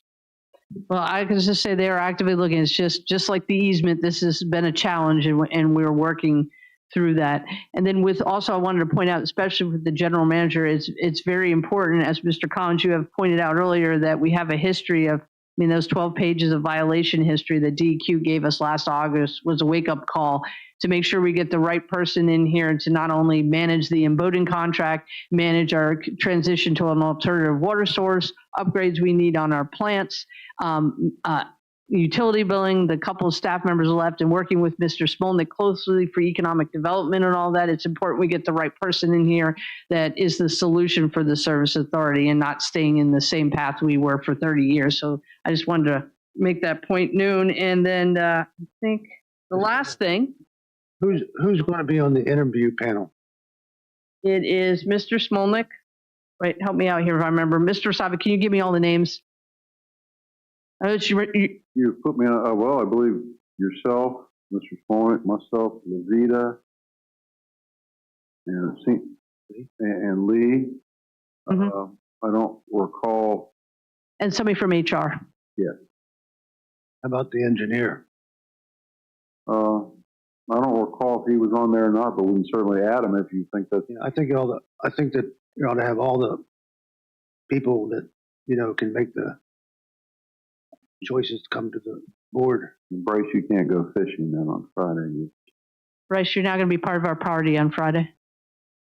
That's the interview Friday? party. Yes. Okay. Thank you, Bryce. Thank you. And then the last thing I want, and Mr. Young, thank you very much for answering. The last thing I want to bring up, the Presidential Lakes property.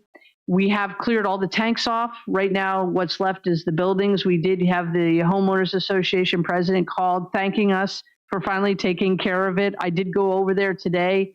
They're all gone. Now we have to decide what we're going to do with the buildings. I think our maintenance staff is a little taxed now with all the other responsibilities they have. So I wanted to get a consensus to put it out for bid to take care of the buildings on the property. There's 2 sheds and one other bigger structure that have to be gotten rid of. I figured we'd leave the cement pad, and then the goal I had in the end is once the buildings are gone off the property, we have it surveyed and valued, and then we put that property plus the small sliver in Fairview Beach up for a public hearing to be sold to the public, because right now they have no use to the service authority. They're just extra property on our rolls, and they can go back on the tax rolls. I know at the Presidential Lakes, the HOA has spoken that possibly wanted to purchase that because it's right next to their pool. And then in Fairview Beach, there is 2 property owners right next to it who would love to bid on it, because they email me all the time wanting to know when we're going to put it out for a public hearing, because they each would like to add and make a parking lot next to their property. So I just want to get consensus on that path forward for those properties. So the first one is everyone in agreement to put out, an RFP or bid or whatever. Ms. Cobb, help me out on that one, to try to do an IFB to get rid of the buildings on the property, to clear the property off except for the cement. How big are they? There's 2 sheds and then one. How big is the one building? 75 by 50. And Mr. Eisenbusch, you've gotten everything out of it that you need out of that building? Okay, so there's still some surfable items in there. So what is the pleasure of the board on this one, Mr. Davis? I think Mr. Collins would like to put his cars in them. He'll have to fix the one building. It has a big round hole in it, and when I went and looked at it today. So at least for the getting rid of the buildings, what is the will of the board?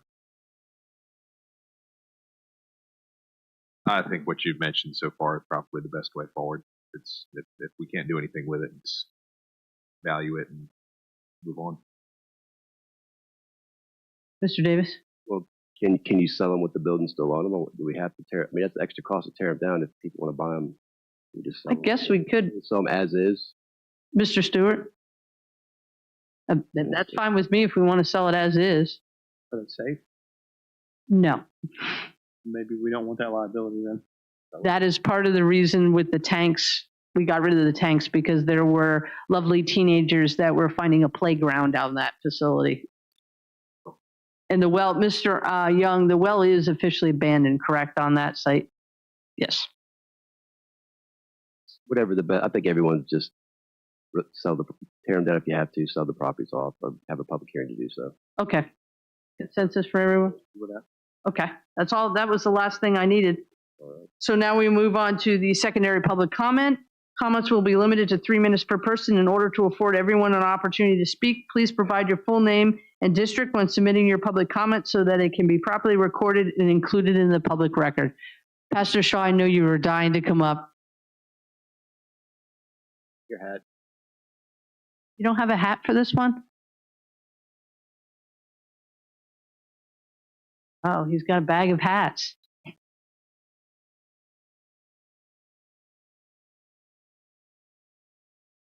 Oh, wait a minute.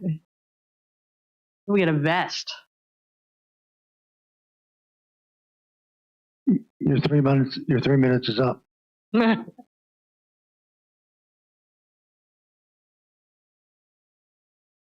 right, Pastor Shaw. Okay, this is my search and destroy type get up here.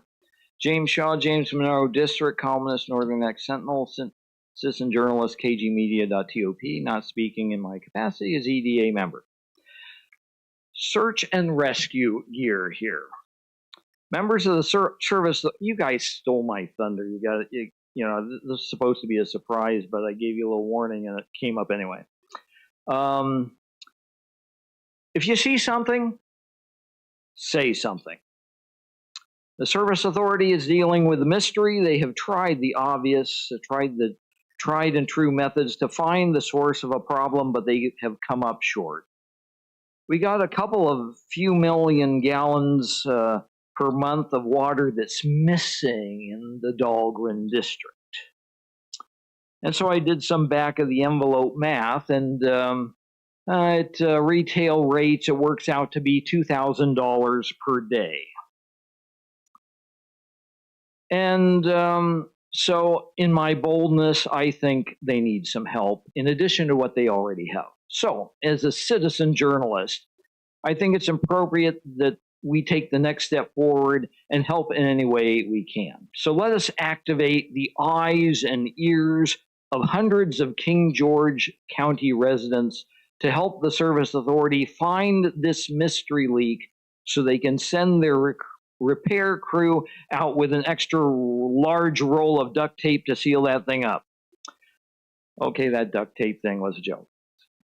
I will let a knowledgeable service authority person follow up with a description of what to look for and where exactly the search area is. And just to make this more fun, here's $5 towards a reward fund to be given to the first person who finds and turns in the location. If others want to do that, you can see me privately. I talked with the county attorney, and as long as this is private, it's legal and above board and all that. So with that, have at it. May the first finder win.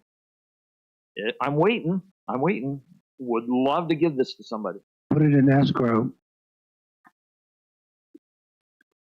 Thank you, Pastor Shaw. Would anybody else like to come up and give public comment? Anna Marie? Hi, my name is Ana Maria Lobo. I live in Presidential Lakes. I really want to thank you for your service and helping. Seems like now you're getting somewhere. The service authority been in a problem for the last 50 years, I think. When I live in Dahlgren, the water smells like rotten eggs. I think they fix it. But then later on, all these years seemed like nobody take care of those things. And I really thank you, Mrs. Bender, and all of you, what you're doing for the Service Authority. And also, in Fairview Beach, I thought they fixed everything because I'm not going to tell you tonight the names of the people who were right here in the board. The supervisors, they were a lawyer, there were somebody that really should know what she was doing. And I thought it was fixing everything in Fairview Beach. I did not know that. But thank you, all of you, for helping. And thank you, Kathy. Thank you, Anne Marie. Would anybody else like to come up and give public comment on the Service Authority? Anybody online? Did anybody receive any correspondence? All right, do we have a motion for adjournment? I'm just going to do what you're about to do. I make a motion to adjourn the Board of Directors to Tuesday, May 6, 2025 at 5:30 p.m. in the boardroom of the Rivercombe Building. Second. Just hold on a second. Mr. Stewart, do we have to call for Friday's meeting for interviewing the candidates or not? You don't have a quorum. Okay. Okay. You have a quorum. Oh, that's right. I don't have a quorum. I'm just used to that in the past, in interviewing. All right, we have a motion properly second, just making sure we're doing it above board. All those in favor say aye. Aye. Chair votes aye, motion carries. The Service Authority Board of Directors meeting is over. Mr. Chair.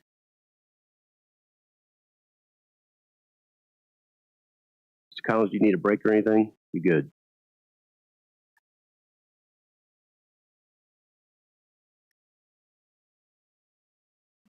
Three minutes it is. 3 minutes. We'll be right back.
was a long one. All right, we're back. We have no public hearing. So next up, we have a presentation, Davis Hill Solar presentation. Is that you, my friend? Mr. Will Thurman. I'm actually filling in for Will this evening. My name is Chad Sutherland, but I'll be representing. Nice to meet you, Chad. Thank you. Nice to meet you as well. It's a pleasure to be here presenting our Daisy Lane solar project that we're seeking a special exception permit for. Kind of to guide the discussion, I'm going to tell you a little bit about Davis Hill Development, what we do as a company. Then I'll tell you about the community solar or shared solar program here in Virginia that we'd be participating in. Transitioning into information about the project to kind of give you a background of where it's going, what that looks like, and then finally addressing some previous concerns that we got during the community engagement and planning commission process, kind of going over those conditions that have been proposed for the project. Can everyone hear me okay? A little bit. Can you turn them up a little bit? Is it? Yeah, just speak up just a little bit. Gotcha. Yeah. Oh, big difference. I hear myself now. There we go. All right. So Davis Hill Development, we are a solar company. We are a developer, owner, and operator of community solar projects and commercial industrial solar projects. We are owned by Skyview Ventures. Skyview Ventures is a company with kind of three pillars under them. The first being their environmental attributes team, where they have a trading desk for environmental attributes like renewable energy credits, carbon credits, that sort of thing. Then there is the solar development branch, Davis Hill Development, which has been operating since 2013. And finally, SkyCharger, which is the EV infrastructure portion of the business, where they do obviously charging locations for cars, but also fleet electrification, electric school buses, and that type of work. So originated in 2013, we've been operating for 12 years now and built up quite a handful of capabilities as a company. I won't go through all of them, but I will focus on our experience as a developer and owner-operator of projects. We've got 30 grid-tied solar projects like what we're proposing today. If you include our commercial industrial portfolio, we have 150 operating projects. We have 250 megawatts currently in development, and for context, the project we're talking about tonight is 2.7 megawatts. We've developed projects on all types of land, brownfields, landfills, industrial land, rooftops, and agricultural land, and done that through a variety of offtake pathways, whether that be community solar, power purchase agreements, or RFPs with different entities. This is a graphic just kind of giving you an idea of our portfolio and where most of our work is focused. 150 projects, most of those are in the Northeast U.S. and Mid-Atlantic U.S., though we do have some projects down in Tennessee and Kentucky as well that we're working on. And a couple more photos here of projects we've completed in the last couple years, community solar projects similar to what we're proposing tonight, just to kind of give you a visual reference of what we're talking about and what that visually would look like in your community. And so community solar, I always find it helpful to kind of touch on what that is. There's lots of different mechanisms for solar nowadays and how people utilize it. Simply put, community solar, or shared solar as it's called in Virginia, is a mechanism, a tool for utility customers to tap into the benefits of solar without having to install it on their own property. And that installation can be a hurdle for some, whether it be the capital to actually put it on their homes, but not everyone owns a home. Maybe the roof is too old to install solar, they don't have room on the ground, or maybe they rent and don't have the authority to put solar on the roof. So this is a way for them to save money with solar, feel good about where their electricity is coming from, and not have to make a capital investment of their own. That's different from utility scale solar in the sense that the electricity we'd be generating on site is put onto the distribution grid. That is the grid that actually feeds the community that it's in. So the electricity we produce would be used by the people along the circuit that we're tying into. Alternatively, a utility scale system, which I know you've seen a few in the last few months, those 1,000-acre projects feed into the transmission grid, and that electricity could go West Virginia, Pennsylvania, Maryland. There's really no knowing if it's actually providing any resource in that sense, electricity or savings to the people here in the community where it is based. A bit about how that works. So we generate electricity that electricity is metered and put onto the grid. So every kilowatt hour we generate, we get a credit essentially that we can then sell to Dominion customers anywhere in Dominion's territory here in Virginia. And those credits offset what you would buy from the utilities. So if you use 10 kilowatt hours with the utility, you can buy 10 kilowatt hour credits from us, and that kilowatt hour credit would be at a rate lower than what you'd pay Dominion. So if you're paying Dominion 15 cents per kilowatt hour, we'd sell you a credit for the same kilowatt hour, that's 12 cents, and you're saving 3 cents per kilowatt hour that you're using. That is how it's been set up with the SCC here in Virginia. I know we got some questions on previous meetings on if we could focus our subscriptions here in King George or prioritize King George residents. There's no mechanism with the state program at this time to set aside for specific groups by geolocation. The program does require us to dedicate 30% of subscriptions to low to median income households, making sure that those financial benefits of the project are making sure it gets to the people that need it most. And a discussion we've had internally is when we're going out looking for subscribers for the project, isolating that effort to King George County for the initial period, and then broadening our horizons as time goes on, essentially giving residents here in King George first dibs to subscribe to the project before we look for subscribers elsewhere in the state. So a bit about the project. It's located at 8209 Daisy Lane. It is sited on approximately 12 acres of land on a nearly 90-acre parcel. The land that we've selected to use for this project was previously hayfield land. Based on aerial imagery, we could tell from 2002 to 2015 it was used to harvest hay. In 2015, the property was logged entirely and then sold to a new owner who's had ownership of it. And they've maintained on and off throughout the years the flat portion that was previously farmed. Now it's kind of overgrown and shrubby in places. And that owner is recently retired and looking to put the land to work for them in their retirement, which is kind of how we initially came to strike an agreement with them. As far as the array itself, the module count is 6,448 modules that'll be sitting on top single axis trackers. These are trackers that follow the sun throughout the day so that we maximize the energy production that we're getting from the array. We will participate in the Virginia DCR Pollinator SMART program. This is a set of guidelines from the state on how we can best establish pollinator habitat on the property. There's also a scorecard that goes along with that. So if we do a good enough job, garner enough points, we can get a certification from the Virginia DCR stating that we've implemented and are maintaining meaningful pollinator habitat in and around the array area. The project, as I mentioned, will provide discounted clean energy to residents of King George and Greater Dominion customers.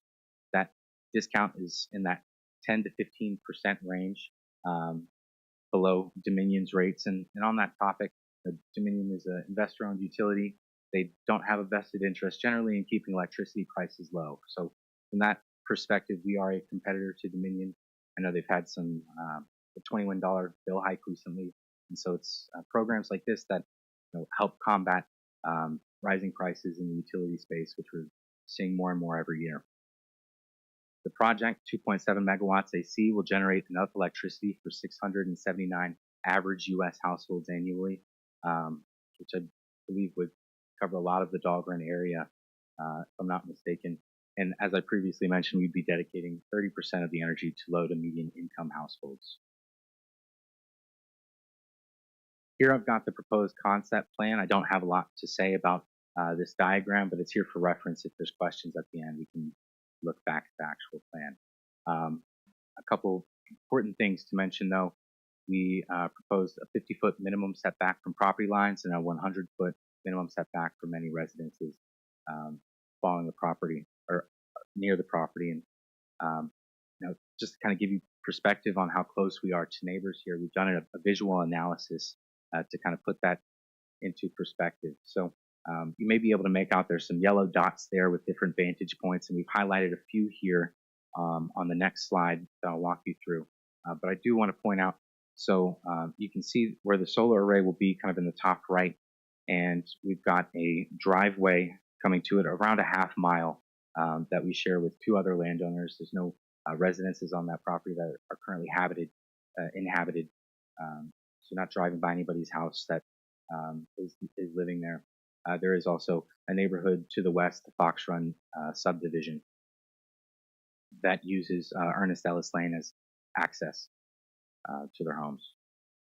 So some of those vantage points, the top left here is showing from an aerial view what the property would look like if the solar farm was developed. And what we thought was important to show about this is, the dense vegetated natural buffer that exists on the property that we'd be preserving and we wouldn't be touching. And that serves, as a pretty substantial screen and buffer from any residential neighbors that, could have been impacted by the property if it has been sited in a different place. In the top right there, we've got a view from the Fox Run subdivision. Essentially, if you were standing in the middle of the Fox Run subdivision looking towards the array, what would you see? And based on our analysis here, just the topography alone would make it to where it was not visible from the neighborhood, but that dense vegetative buffer that exists would make up any difference there, which we can see in the bottom left. So this is if you were standing on Daisy Lane, the road that the project is proposed, looking down the driveway toward the site. We've got a pretty long driveway up to the site, like I mentioned, about a half mile. That road we would be making improvements on, a 20-foot wide gravel driveway, so that we could get heavy construction vehicles, 3-axle trucks to the site to make deliveries, that sort of thing. But from Daisy Lane, you would not be able to see the project, and that is both because the route that the driveway takes, but also that dense vegetated buffer. And finally, in the bottom right, we've got a view from the neighborhood to the east, Mohawk Drive, looking back from the street towards our facility. And again, the solar farm is not visible based on the topography and the existing vegetation. So here are the special exception proposed conditions that we discussed with the Planning Commission. I'm happy to walk through all of these. Kind of look for an indication here on if you've seen these before, if I should go ahead and talk about all of them. Mr. Chair, I do have a question. Go ahead. So I drove past this site to put my eyes on the project, and I didn't really see anything. I'm big on making sure the road is maintained. There is a road. I don't know who pays to have that road paved, but it's paved. And then Daisy Lane kind of juts out, and then Fox Run starts. So understanding that a lot of heavy equipment will be used in this, what is the conditions that you're going to make sure that that road is maintained and brought back to its original condition if you damage the road? Yeah, so we did talk about that pretty extensively with the Planning Commission. And we committed as a condition, getting VDOT's feedback and making any improvements to the road needed before construction, as well as any repairs to the road after construction. As far as the right-of-way that we have from Daisy Lane back to our site, is that what the question pertained to, or just the public? No, we need to make sure, because I will push for it, to make sure that that road, number one, the citizens that live in that subdivision will have access to it, because you're going to have a lot of construction equipment, and to make sure that that road is taking care of any problems that issue as their project is going on. That road is maintained in the same condition it is today, and that the citizens that live in Fox Run are not impacted. Understood. I do have a slide later in this presentation where we cover the condition proposed to, manage the roads, and so we can review that and make sure it's acceptable for the board here tonight. Thanks for coming out. So I noticed on the previous slide you had each one of those was labeled specifically that it's the summertime view. Are those evergreen trees? Do you know what it's going to look like in the wintertime? That's a great question. The existing vegetation is a mix of natives, non-natives, evergreens, and deciduous trees. So I can't say with 100% certainty what that would look like during the winter. I do think I have some drone footage I took a few months ago that maybe we could, if I can dig that up and share what it would look like. But yeah, as of right now, it's just the summer views. You may be planning on hitting this already, but I assume you're using tier 1 panels? Yes, absolutely. That's going to come up. Absolutely, yeah. Using tier 1 materials, which is a non-negotiable for us, as I'm sure it is for the county as well. But Mr. Chair, how many property owners? I know your project is sort of, you go down the road and then there's Fox Run goes this way and then your Daisyland juts out this way. So is there any property owners on the other side of the property? I don't know. I have not looked at an aerial yet on this. help me out here on, I guess, which side? Mohawk Drive. Mohawk Drive. So we do share boundaries, and let me see if I can maybe, the pointer works here. Yeah. Okay, so the property line, I apologize for the shakiness of my hand, but it's somewhat along this fluvial feature here that you can kind of see that break is the property line. And so we do share a property line with several landowners on Mohawk Drive, but we do maintain, at a minimum that 50-foot setback from the property line, 100-foot setback from residences. And in most cases, I think the majority of the cases, we're well away from 100-foot, closer to that 200-foot buffer. Thank you. So you mentioned earlier about the cost. So how much would it cost if I wanted to be a member or whatever it's called? To subscribe to the community solar program, it does not cost Dominion customers anything to sign up and participate. I also don't believe that there's a fee for leaving the program at any time. The cost to participate, as I understand it, and to be completely transparent, I'm not in the program, so I haven't been through it before, but I believe the cost to participate is essentially the rate change from the utilities rate change, the utilities rate to our rate. So if you're paying them $100 and we're offering you a 15% discount, you're now paying us $85, and that is the cost to participate. There's no money coming out of the customer's pocket to be able to participate. One caveat to that, though, Dominion has implemented a minimum bill standard for the shared solar program, essentially saying you can, participate in shared solar. You can get a lower rate, but at the end of the day, you owe us $54 at the end of the month, no matter how much electricity you use. So there is that minimum bill standard that Dominion has set, but no ongoing charge or fee to participate between the utility customer and us. So if you're in Fox Run and you want to be on this program, you can be on the program anywhere you're at in Virginia? Only in Dominion's territory. Okay. So if you're a Dominion customer, you can subscribe to any number of the solar farms that have been built in their territory. That gives some optionality to the landowner as well. Maybe there's a solar farm in my neighborhood, but the one in Shenandoah County is significantly cheaper. And it's up to the landowner to decide which one makes the most sense for them. So how would one know that? So Dominion does their own marketing. Well, I take that back. I doubt Dominion is marketing the shared solar program as we are a competitor to them. Most of the conversation around the shared solar program is going to be coming from developers, those operators of the facility, and the marketing efforts they go through to bring in subscribers to the project. So once they do go through the process with the SEC to become a subscriber organization, they can then begin marketing to people in Dominion territory, and that's mainly going to be in the form of mailers. Get a letter in the mail that says, hey, you can save on your electricity rate by calling us and doing a rate change. It may also include door knockers, which I don't know if that's something that we do at our company, but I have seen other companies send people around neighborhoods, knocking on doors, asking about rate changes, that sort of thing. So I could be on 10 community solars, and then I'd have to pay the minimum of $54 for my utility bill. I believe the program limits your ability to subscribe to a single solar farm. So, you subscribe and take on that rate that solar farm is offering. If you wanted to subscribe to a different one, you'd have to drop the other one and go to the other solar farm, essentially only shopping with the rate with one developer at a time. So realistically, would someone really be saving money?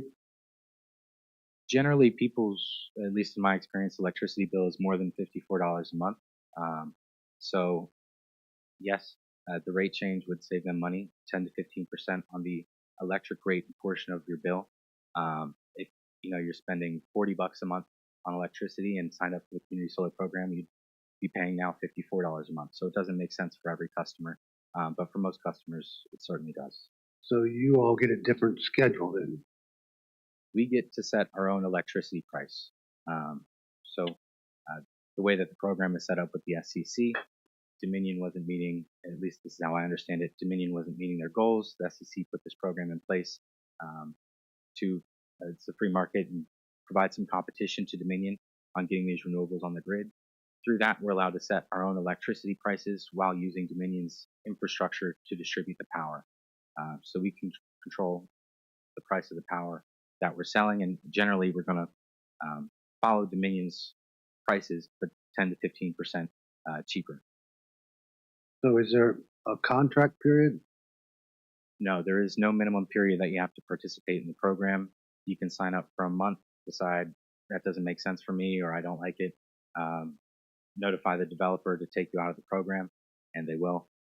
There's no minimum period and or cancellation fee. It's not like the no-call list. You call them and you actually don't ever get taken off the list. It's not like that. You can really actually get off the program. That is my understanding. I hope it'd be more than your understanding. Yeah. As a company, Davis Hill Development does not have any shared solar projects operating in Virginia. We have them operating in other states. I don't believe that is our practice to hold people by the collar and withhold their ability to cancel, but it may be other companies. Is there some type of an agreement that had to be signed to say you would do this? There is an agreement that we signed, between the customer and the operator, as well as a whole licensing process that we go through with the SCC to become a subscriber organization, a set of guidelines that we have to follow, from our marketing to the maintenance and management of subscriptions. Do you have any real-world bills that would show us real-world savings? So this is our first shared solar project in Virginia. I wouldn't be able to provide anything that says we have built a project and someone has saved money in Virginia through the shared solar program because of it. I have other ones, right? Yes, in other states, absolutely. So you have real-world bills, and yes, sir. Could you provide some of that? Yes, sir. Thank you. You'd be able to, because you know what the rates are here, you'd be able to provide some models.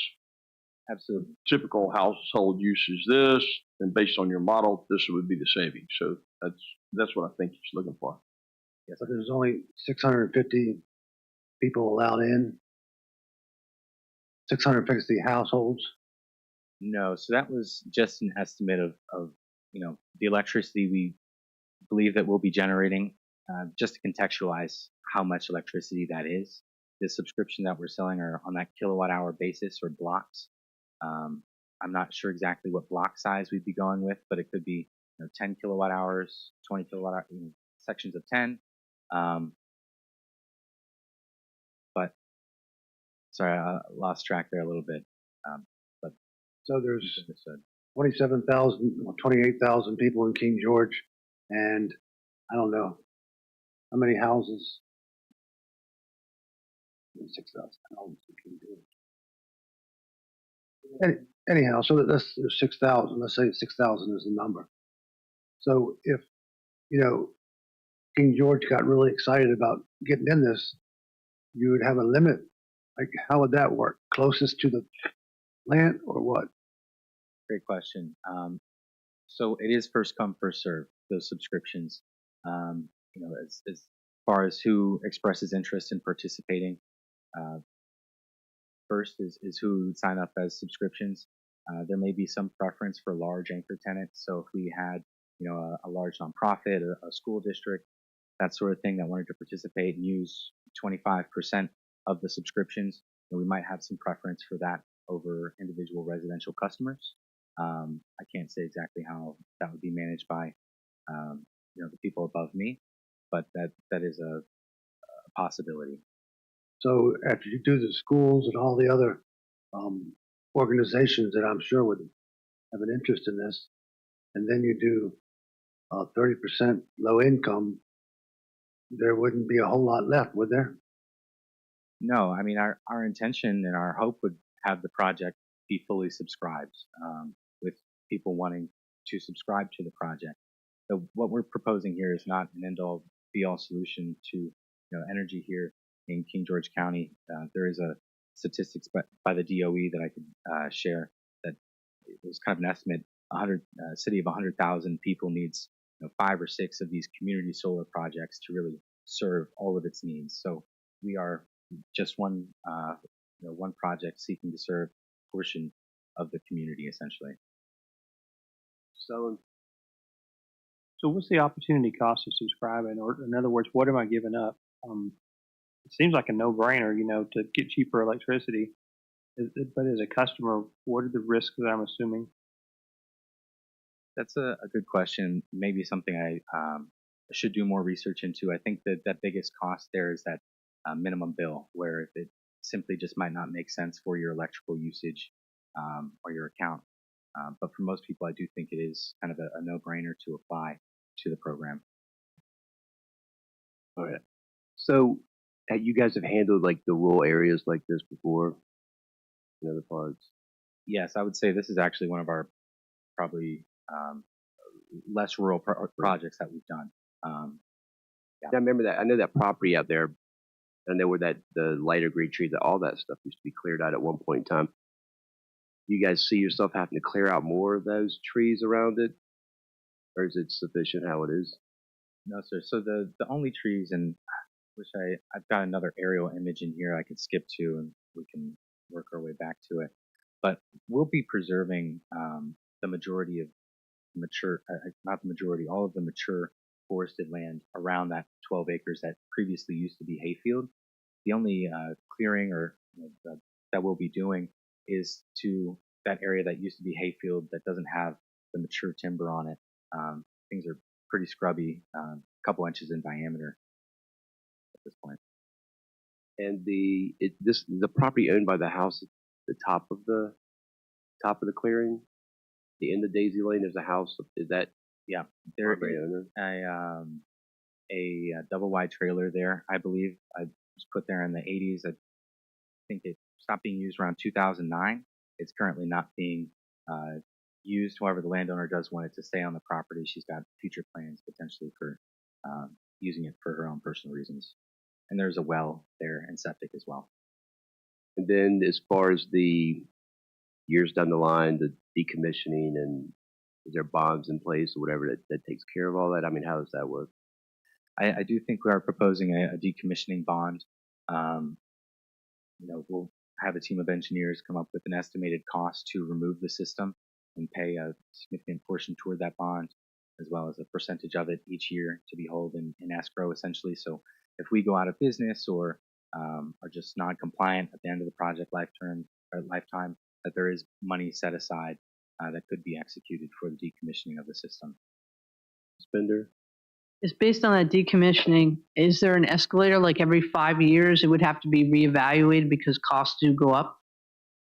That is a good question. One I'm unfortunately not prepared to answer. I'd need to talk to Will and follow up on that point. And then understanding that solar typically is reevaluated every 3 to 5 years. Okay. And increased as necessary. Thank you, Mr. Stewart, because that's one thing I would like in there. The other thing is understanding that usually there's solar developers, solar construction, and then solar owners. Are you going to sell this project, or are you keeping this project? Our intention is to be the long-term owner-operator of this project. We are somewhat unique in the solar space in that we originate, finance, develop, and own our own properties long-term. I say that there is always the possibility that someone wants to buy our entire portfolio in Virginia, which we might entertain, but we're not in the business of selling projects off one at a time or immediately after we develop them. And is this landowner selling or leasing the property to you? She will be leasing the property to us. It was her priority that one, it be put to a use that she felt was honorable, and two, provided some long-term income for her as she just retired for medical reasons. Right. Thank you. Stroud? Yes, sir. Can you tell us, is this the only project right now you guys are currently looking at in the county? Yes, sir. In King George, this is the only project we have under development. Yep. Under contract to explore development, under development. Yeah. All right, thank you. Anything else? One more while he's coming back. I'm looking on slide 18. There's a bunch of names. What are those? 18. 18. Said names? Yeah, what are those, like local landowners? They are. So this is highlighting the abutting landowners that we share the driveway with. So Amada Brown and Pamela Pearson. Okay. Both.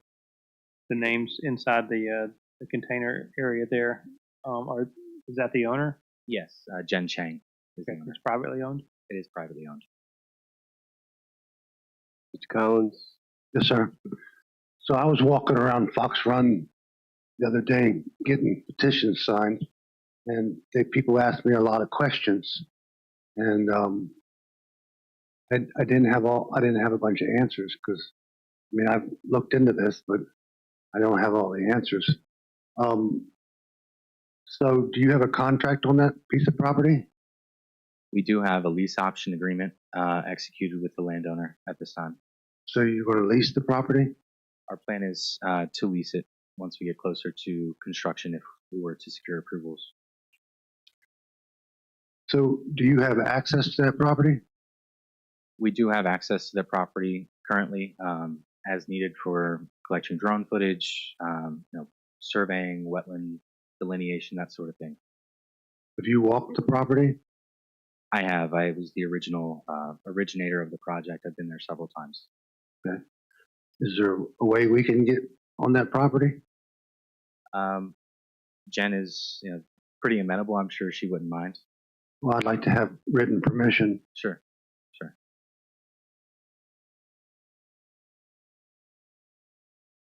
Mr. Stroud? Well, the sheriff left, and we could get Mr. Collins, a deputy escort, and he could tell us what petitions he's getting signed. So I'd probably get a deputy escort if I went on there without permission. Any other questions? Thank you for your time, sir. I appreciate it. Wonderful. I did have a few other slides. I'll give you a few more minutes. I mean, sure. I'll run through them real quick. Don't rush yourself, but at the same time, just be thorough, and we'll let you go. All right, go ahead. Wonderful. I appreciate it. So rewinding, those are the proposed conditions that I believe you've all had the opportunity to review. Did want to touch on our community outreach that we did. We've mailed the abutters to the project a couple times about the project. One required, a couple times not required, leading up to our planning commission meetings, just to get them acquainted with the project, the benefits as we see it, and give them the opportunity to have a discussion with us, provide their feedback. We didn't get a whole lot of feedback. We heard from 2 folks who had some questions and were overall supportive of the project. I'll leave that at that. Some of the previous concerns and questions we got at the Planning Commission, which I just wanted to touch on. One was noise. Utility projects in King George County do not have to follow the noise ordinance, and that was upsetting people, as I certainly understand. So we did some research about the inverters and other hardware we're going to have on site. The inverters are the noisiest piece of equipment on the operating solar facility, and the inverters we're using are 69 decibels. They operate primarily during the daytime, so a significant drop-off in noise at night. For context, 69 decibels is about the same noise as a normal conversation from 3 feet away. It's quieter than a household vacuum, and from a distance of 50 feet, it's comparable to a refrigerator humming in the next room. So, with that data, we felt pretty comfortable with our 50 and 100-foot setbacks, that we wouldn't be a nuisance to the community, and we've also accepted a condition from the Planning Commission to follow the noise ordinance as it's stated for the project.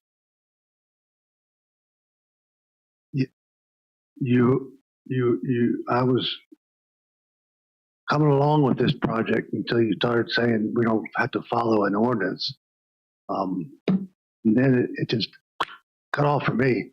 So are you going to follow all the ordinances of King George County? All of the ordinances? Mr. Chairman, in all fairness, I suggested a condition at the Planning Commission meeting. We recently discovered an anomaly in your ordinance that was adopted in 2004. It was December of 04. Okay. No, I think you adopted that in December of 04. I'm thinking of the overall ordinances. That's the overall ordinance. And in that ordinance, it says utilities don't have to follow the noise ordinance. And so we discovered that, and we've been asking for conditions that any of these, this is considered a utility for these purposes. So they did agree to a condition that they would be bound by the county noise ordinance. Everybody else is. So, Mr. Stewart, how about the other ordinances? They're not bound by those? Yes, they are. Mr. Chair, can you go back one slide? I think it was one slide. So I know you mentioned that. Is that what you're handing out to people in the community? This is what we mailed to the abutters of the project. Okay, so I'm going to bring up, because I give everyone this thing, you need to reach out to more than the abutters. You need to reach out to the community around, like Mohawk Drive, because it affects the whole community around it. So just talking to the landowners that abut it is not enough, at least for me. Understood. And she's only speaking to, you can probably sit down and talk to Ryan back there a little bit about it. Just people, if it goes through the process, you'll come right to the last day and people will say that they've never heard of it, that you're trying to sneak it in behind their backs. And it's just best to be as thorough as possible when speaking to the people of King George. Just letting you know, it's going to set you up for success. That's what she's hitting at. I genuinely appreciate the feedback. It's definitely a learning process for myself going through this, and we found that following the guidelines as we thought was the right thing to do, but sometimes doing more is definitely the way to go. I'm not mad. You guys are doing. If you follow the guidelines, you're doing what's expected, right? And just the way that local politics work. I mean, you can be talking about a project for 3 years, and then the 2 months right before, people come out of the woodwork going, "I've never heard about this," and they're on every other social media thing, blowing you up, telling you that you're a bad person. So this is for you. It's just to be as thorough as possible. Reach out to those surrounding people and just let them know what's going on, and let them know what their buffer is going to be, and all those things. Just give them as much information. And I always tell people, answer the questions that they aren't asking. We've had some people come through here, and even one of the data centers that wants to come here recently, and their answer is, well, you didn't ask that question, so we didn't tell you. It's like, answer the questions that they're not. It's the best technique possible, right? So the things that they should be asking that they're not asking, tell them that, answer those for them too. Just be thorough. Just to set you up for success here, I'm just letting you know. Thank you. I'm taking that to heart. I hope my colleague Will is listening, taking that to heart as well. Me too. Thank you. You got anything? You got more? A couple more slides. I'll continue. Make it brief. Just want to talk about the benefit to the community. First and foremost, the savings on electricity rates, which goes beyond King George, but we are interested in prioritizing subscriptions here in the community. First, tax revenue. Over the lifetime of the project, we will pay nearly $250,000 in tax revenue while not using schools, emergency services, water or sewer from the city, city services beyond the construction portion. We see this as a community asset, not just a utility. It's not a distant power plant, but a community-centered energy solution that could be an opportunity for educational partnerships and a way for non-profits to support themselves or stabilize their costs. It can also be something that helps the community be more resilient in maybe bad weather events. There are times when larger power plants, sometimes a couple hundred miles away, have to halt production, and that leaves people without power. So having a generator in your community that can operate only shine, but is definitely an asset and something to think about the long-term resilience of the community. Construction management and mitigation. This was kind of a call back to what we were talking about the roads earlier. We did accept a condition that says the construction traffic management plan and mitigation measures will be developed by the applicant and submitted to the county and VDOT for review. We'll address traffic control measures, pre and post construction road evaluation, and any necessary repairs to the public road that are required as a result of damage for the project. If traffic arises during the construction of the project, the applicant shall develop, with input from the county and VDOT, appropriate measures to mitigate that issue.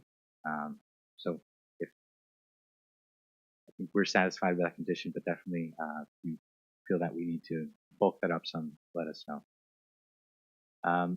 Last slide here. Just wanted to talk about the interconnection pathway and grid upgrades. We got a lot of questions about that at our last meeting. So there are some grid upgrades and substation upgrades required to make this project happen. Davis Hill Development is responsible for all of the costs associated with making those upgrades to the grid. Dominion Energy, the utility, is going to be the one carrying out the labor. So we pay Dominion, they improve their grid, and then we get to connect our system. Only 3 new poles will be installed for this project. Those are all on the project site, so that won't be a new eyesore for any of the surrounding landowners to deal with. And we will be tying into the existing 3-phase circuit along Dahlgren Road, and that feeds into the Arnold's Corner substation. I also put together a diagram for us, kind of guide you through where those upgrades will be taking place. So that pink line connecting up to the project area is where there are existing single-phase poles, above ground single-phase poles. Single phase is just a simple power line with one string to another. We will be upgrading those with 3-phase poles, so there'll be T-shaped poles with 3 lines connecting to the next one. So swapping out above ground poles for above ground poles where they already were. The blue line is where there's existing underground single-phase power lines, which we'll be paying to upgrade those to underground 3-phase so as to not add any kind of aesthetic or eyesore to the people along that road. And then the green line is the existing 3-phase circuit along Dahlgren Road that we will connect to. And that is the circuit that the electricity will be distributed through, and the circuit that customers on Dominion customers will be receiving that electricity. So that's the circuit we're serving, and it is an important part of the community, large part of the community.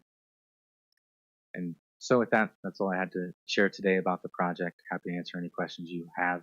I did have a few points here to follow up on for next meeting or in the meantime, which was the decommissioning bond escalator, making sure we've got language with that put together, a savings model or evidence that these community solar projects operate as they should, and then getting permission to tour the property from the landowner so that you have the opportunity to look at the land yourself and make of it what you want. Yeah. Is there written permission? Written permission. Yes, sir. Mr. Stroud, you have a question? Yes, sir. Just as you're doing this, to hopefully save time later on, there's 2 more things you may want to pay special attention to. You guys are working up in Pennsylvania, and this is your first project down here, is the waterways down here are key attention. So any runoff, like your irrigation, as you go through the permitting and all that, you're going to see that. But I noticed in your pictures of some of the projects you guys have done, it was still brown, so there was not any growth up in there yet. But that's going to be an issue, and it has been an issue in the past. The second thing is your noise levels, your dBA. So we already have challenges here coming from the industrial area with the dBAs below 40.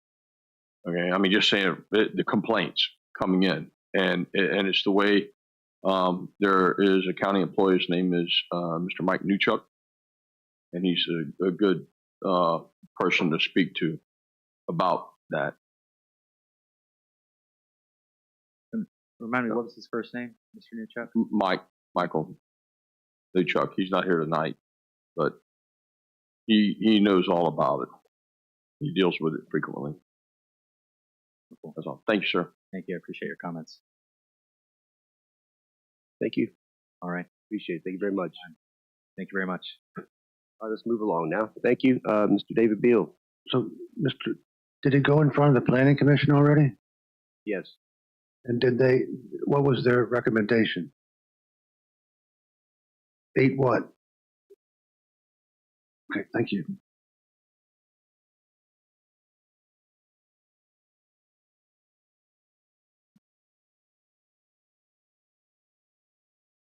Good evening, David Beal, Northern Neck resident engineer. I have two things. My maintenance report I send you all every month. I won't go through all of it. Just wanted to let you know the work on Fletcher's Chapel is underway. Should be done here in the next week or so. The remainder of the pavement schedule will be later this summer. We've been working on grading gravel roads after this winter. I'm trying to get them back in good shape. So we've done a number of them and have a number still to do. Mr. Stroud, I know I still owe you a wider shoulder at Millbank and Port Conway. We're going to get that done here in the next few weeks. I want to talk about the secondary 6-year plan tonight. At the end of my presentation, I'd like you to give me permission to advertise for a joint public hearing here on May 20th, I believe, second meeting in May. So we can have the public hearing and do the annual update for the secondary 6-year plan. But I want to talk to you about it tonight so you can be thinking over the next month if there are projects you want to add or a project you want to add, that we're ready to do that at the public hearing after we get the public input. So it is secondary 6-year plan, so it's the secondary routes, not the primary routes. So not Route 3, not 301, not 218, 205, 206. All the other secondary routes are what's in play here. Secondary routes are numbered 600 and above, and it's a 6-year plan, so it's fiscal years 26, which starts in July of this year through 31. Next slide. Am I driving? Thank you. This slide shows where the money comes from and how it's allocated each year. Fiscal year 26, those numbers are firm. The rest of them are estimates. Two sources. One is telefees. Those are paid by utility companies to use the right-of-way, a right-of-way usage fee, and then they're redistributed for projects on the secondary system to localities based on population. The district grant for unpaved roads, that's calculated based on your mileage of unpaved roads that are already in the state system. You're receiving, I can see this easier, $56 in telefees annually and $90,375 in the district grant for unpaved roads. There's a total of $880,088 in the plan through 6 years. These are the things that we've already talked about that we have money allocated towards. Bald Eagle was added to the plan, I think, a couple years ago. And while I'm talking about Bald Eagle, I would like to suggest, recommend that we break that into 2 phases. And I have not done that on these slides tonight, but I can do that if you all give me the head nod. I can do that at the public hearing so we can adopt the plan as presented. But the reason for doing that, I'd like to go ahead. The estimate on that is $590,000. That the totality of that funding doesn't become available until fiscal year 28. Those folks had a heck of a winter out there on that gravel road. We got a lot of complaints. And I would like to go ahead and start working on the first mile of that. It's 1.8 miles, and we have $218,614 in previous funds. In July, we'll get another $123,000. So that'll give us $340,000 to work on the first mile of that road. And I'd like to go ahead and do that this fall and use as much of that money as I can to do as much of that road. And then we'll come back with part 2, hopefully in fiscal year 27, but maybe 28, depending on how the money works out, and finish the rest of it. So I'd like to put that money to work a little sooner.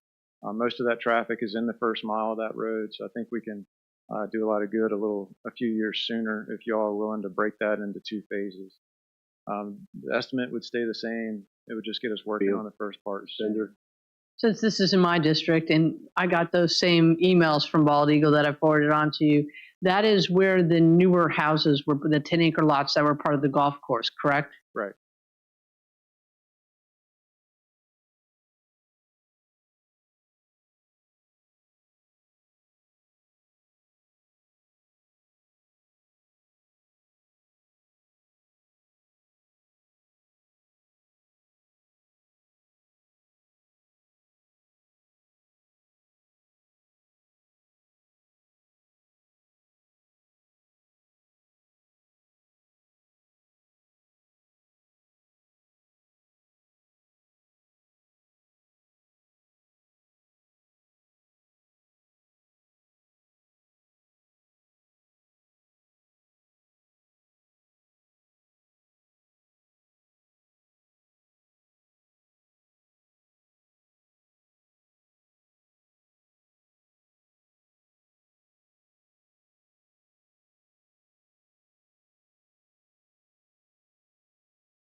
Yeah, if y'all can just.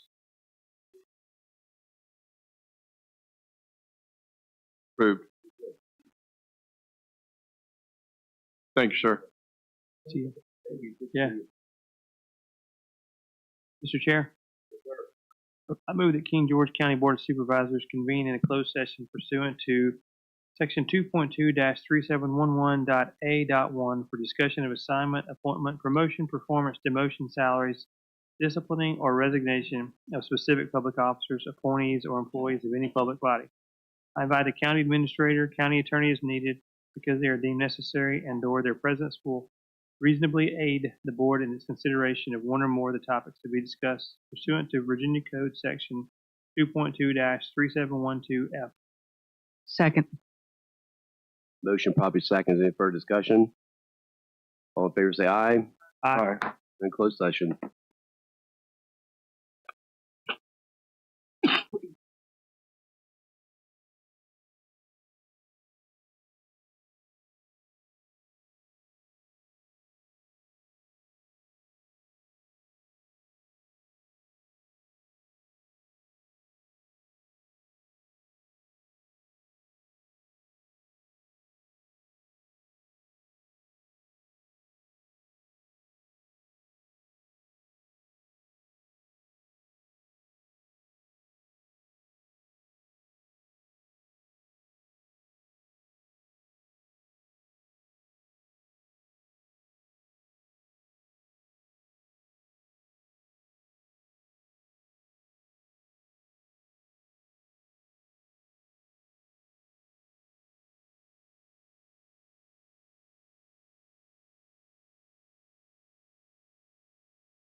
Mr. Chair, I move that the King George County Board of Supervisors return to public meeting.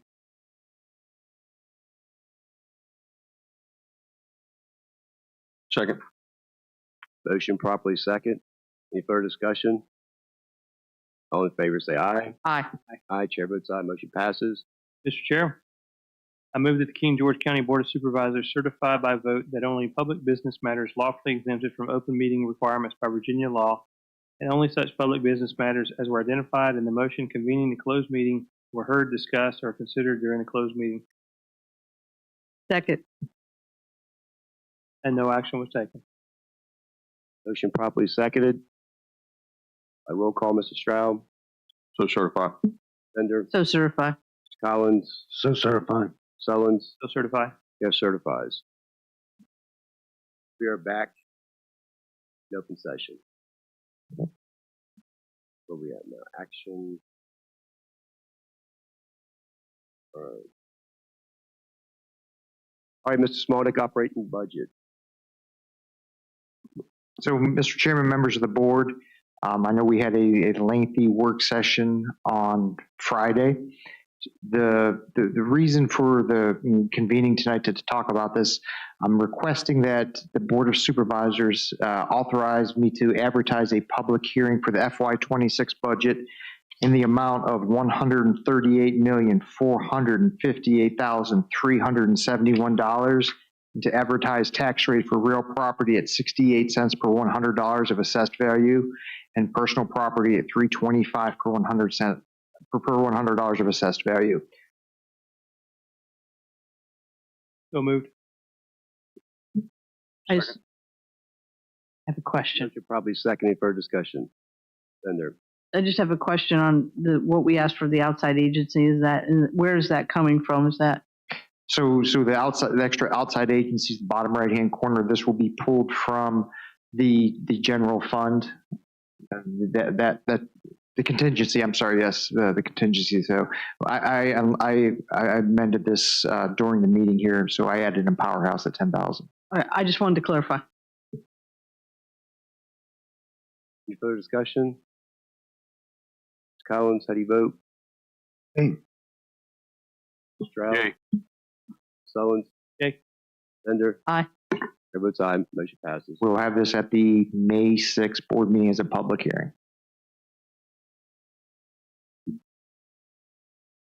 So we have the rest of these items here. Did you cover all that? Combined courts, community development, community, all that? All good?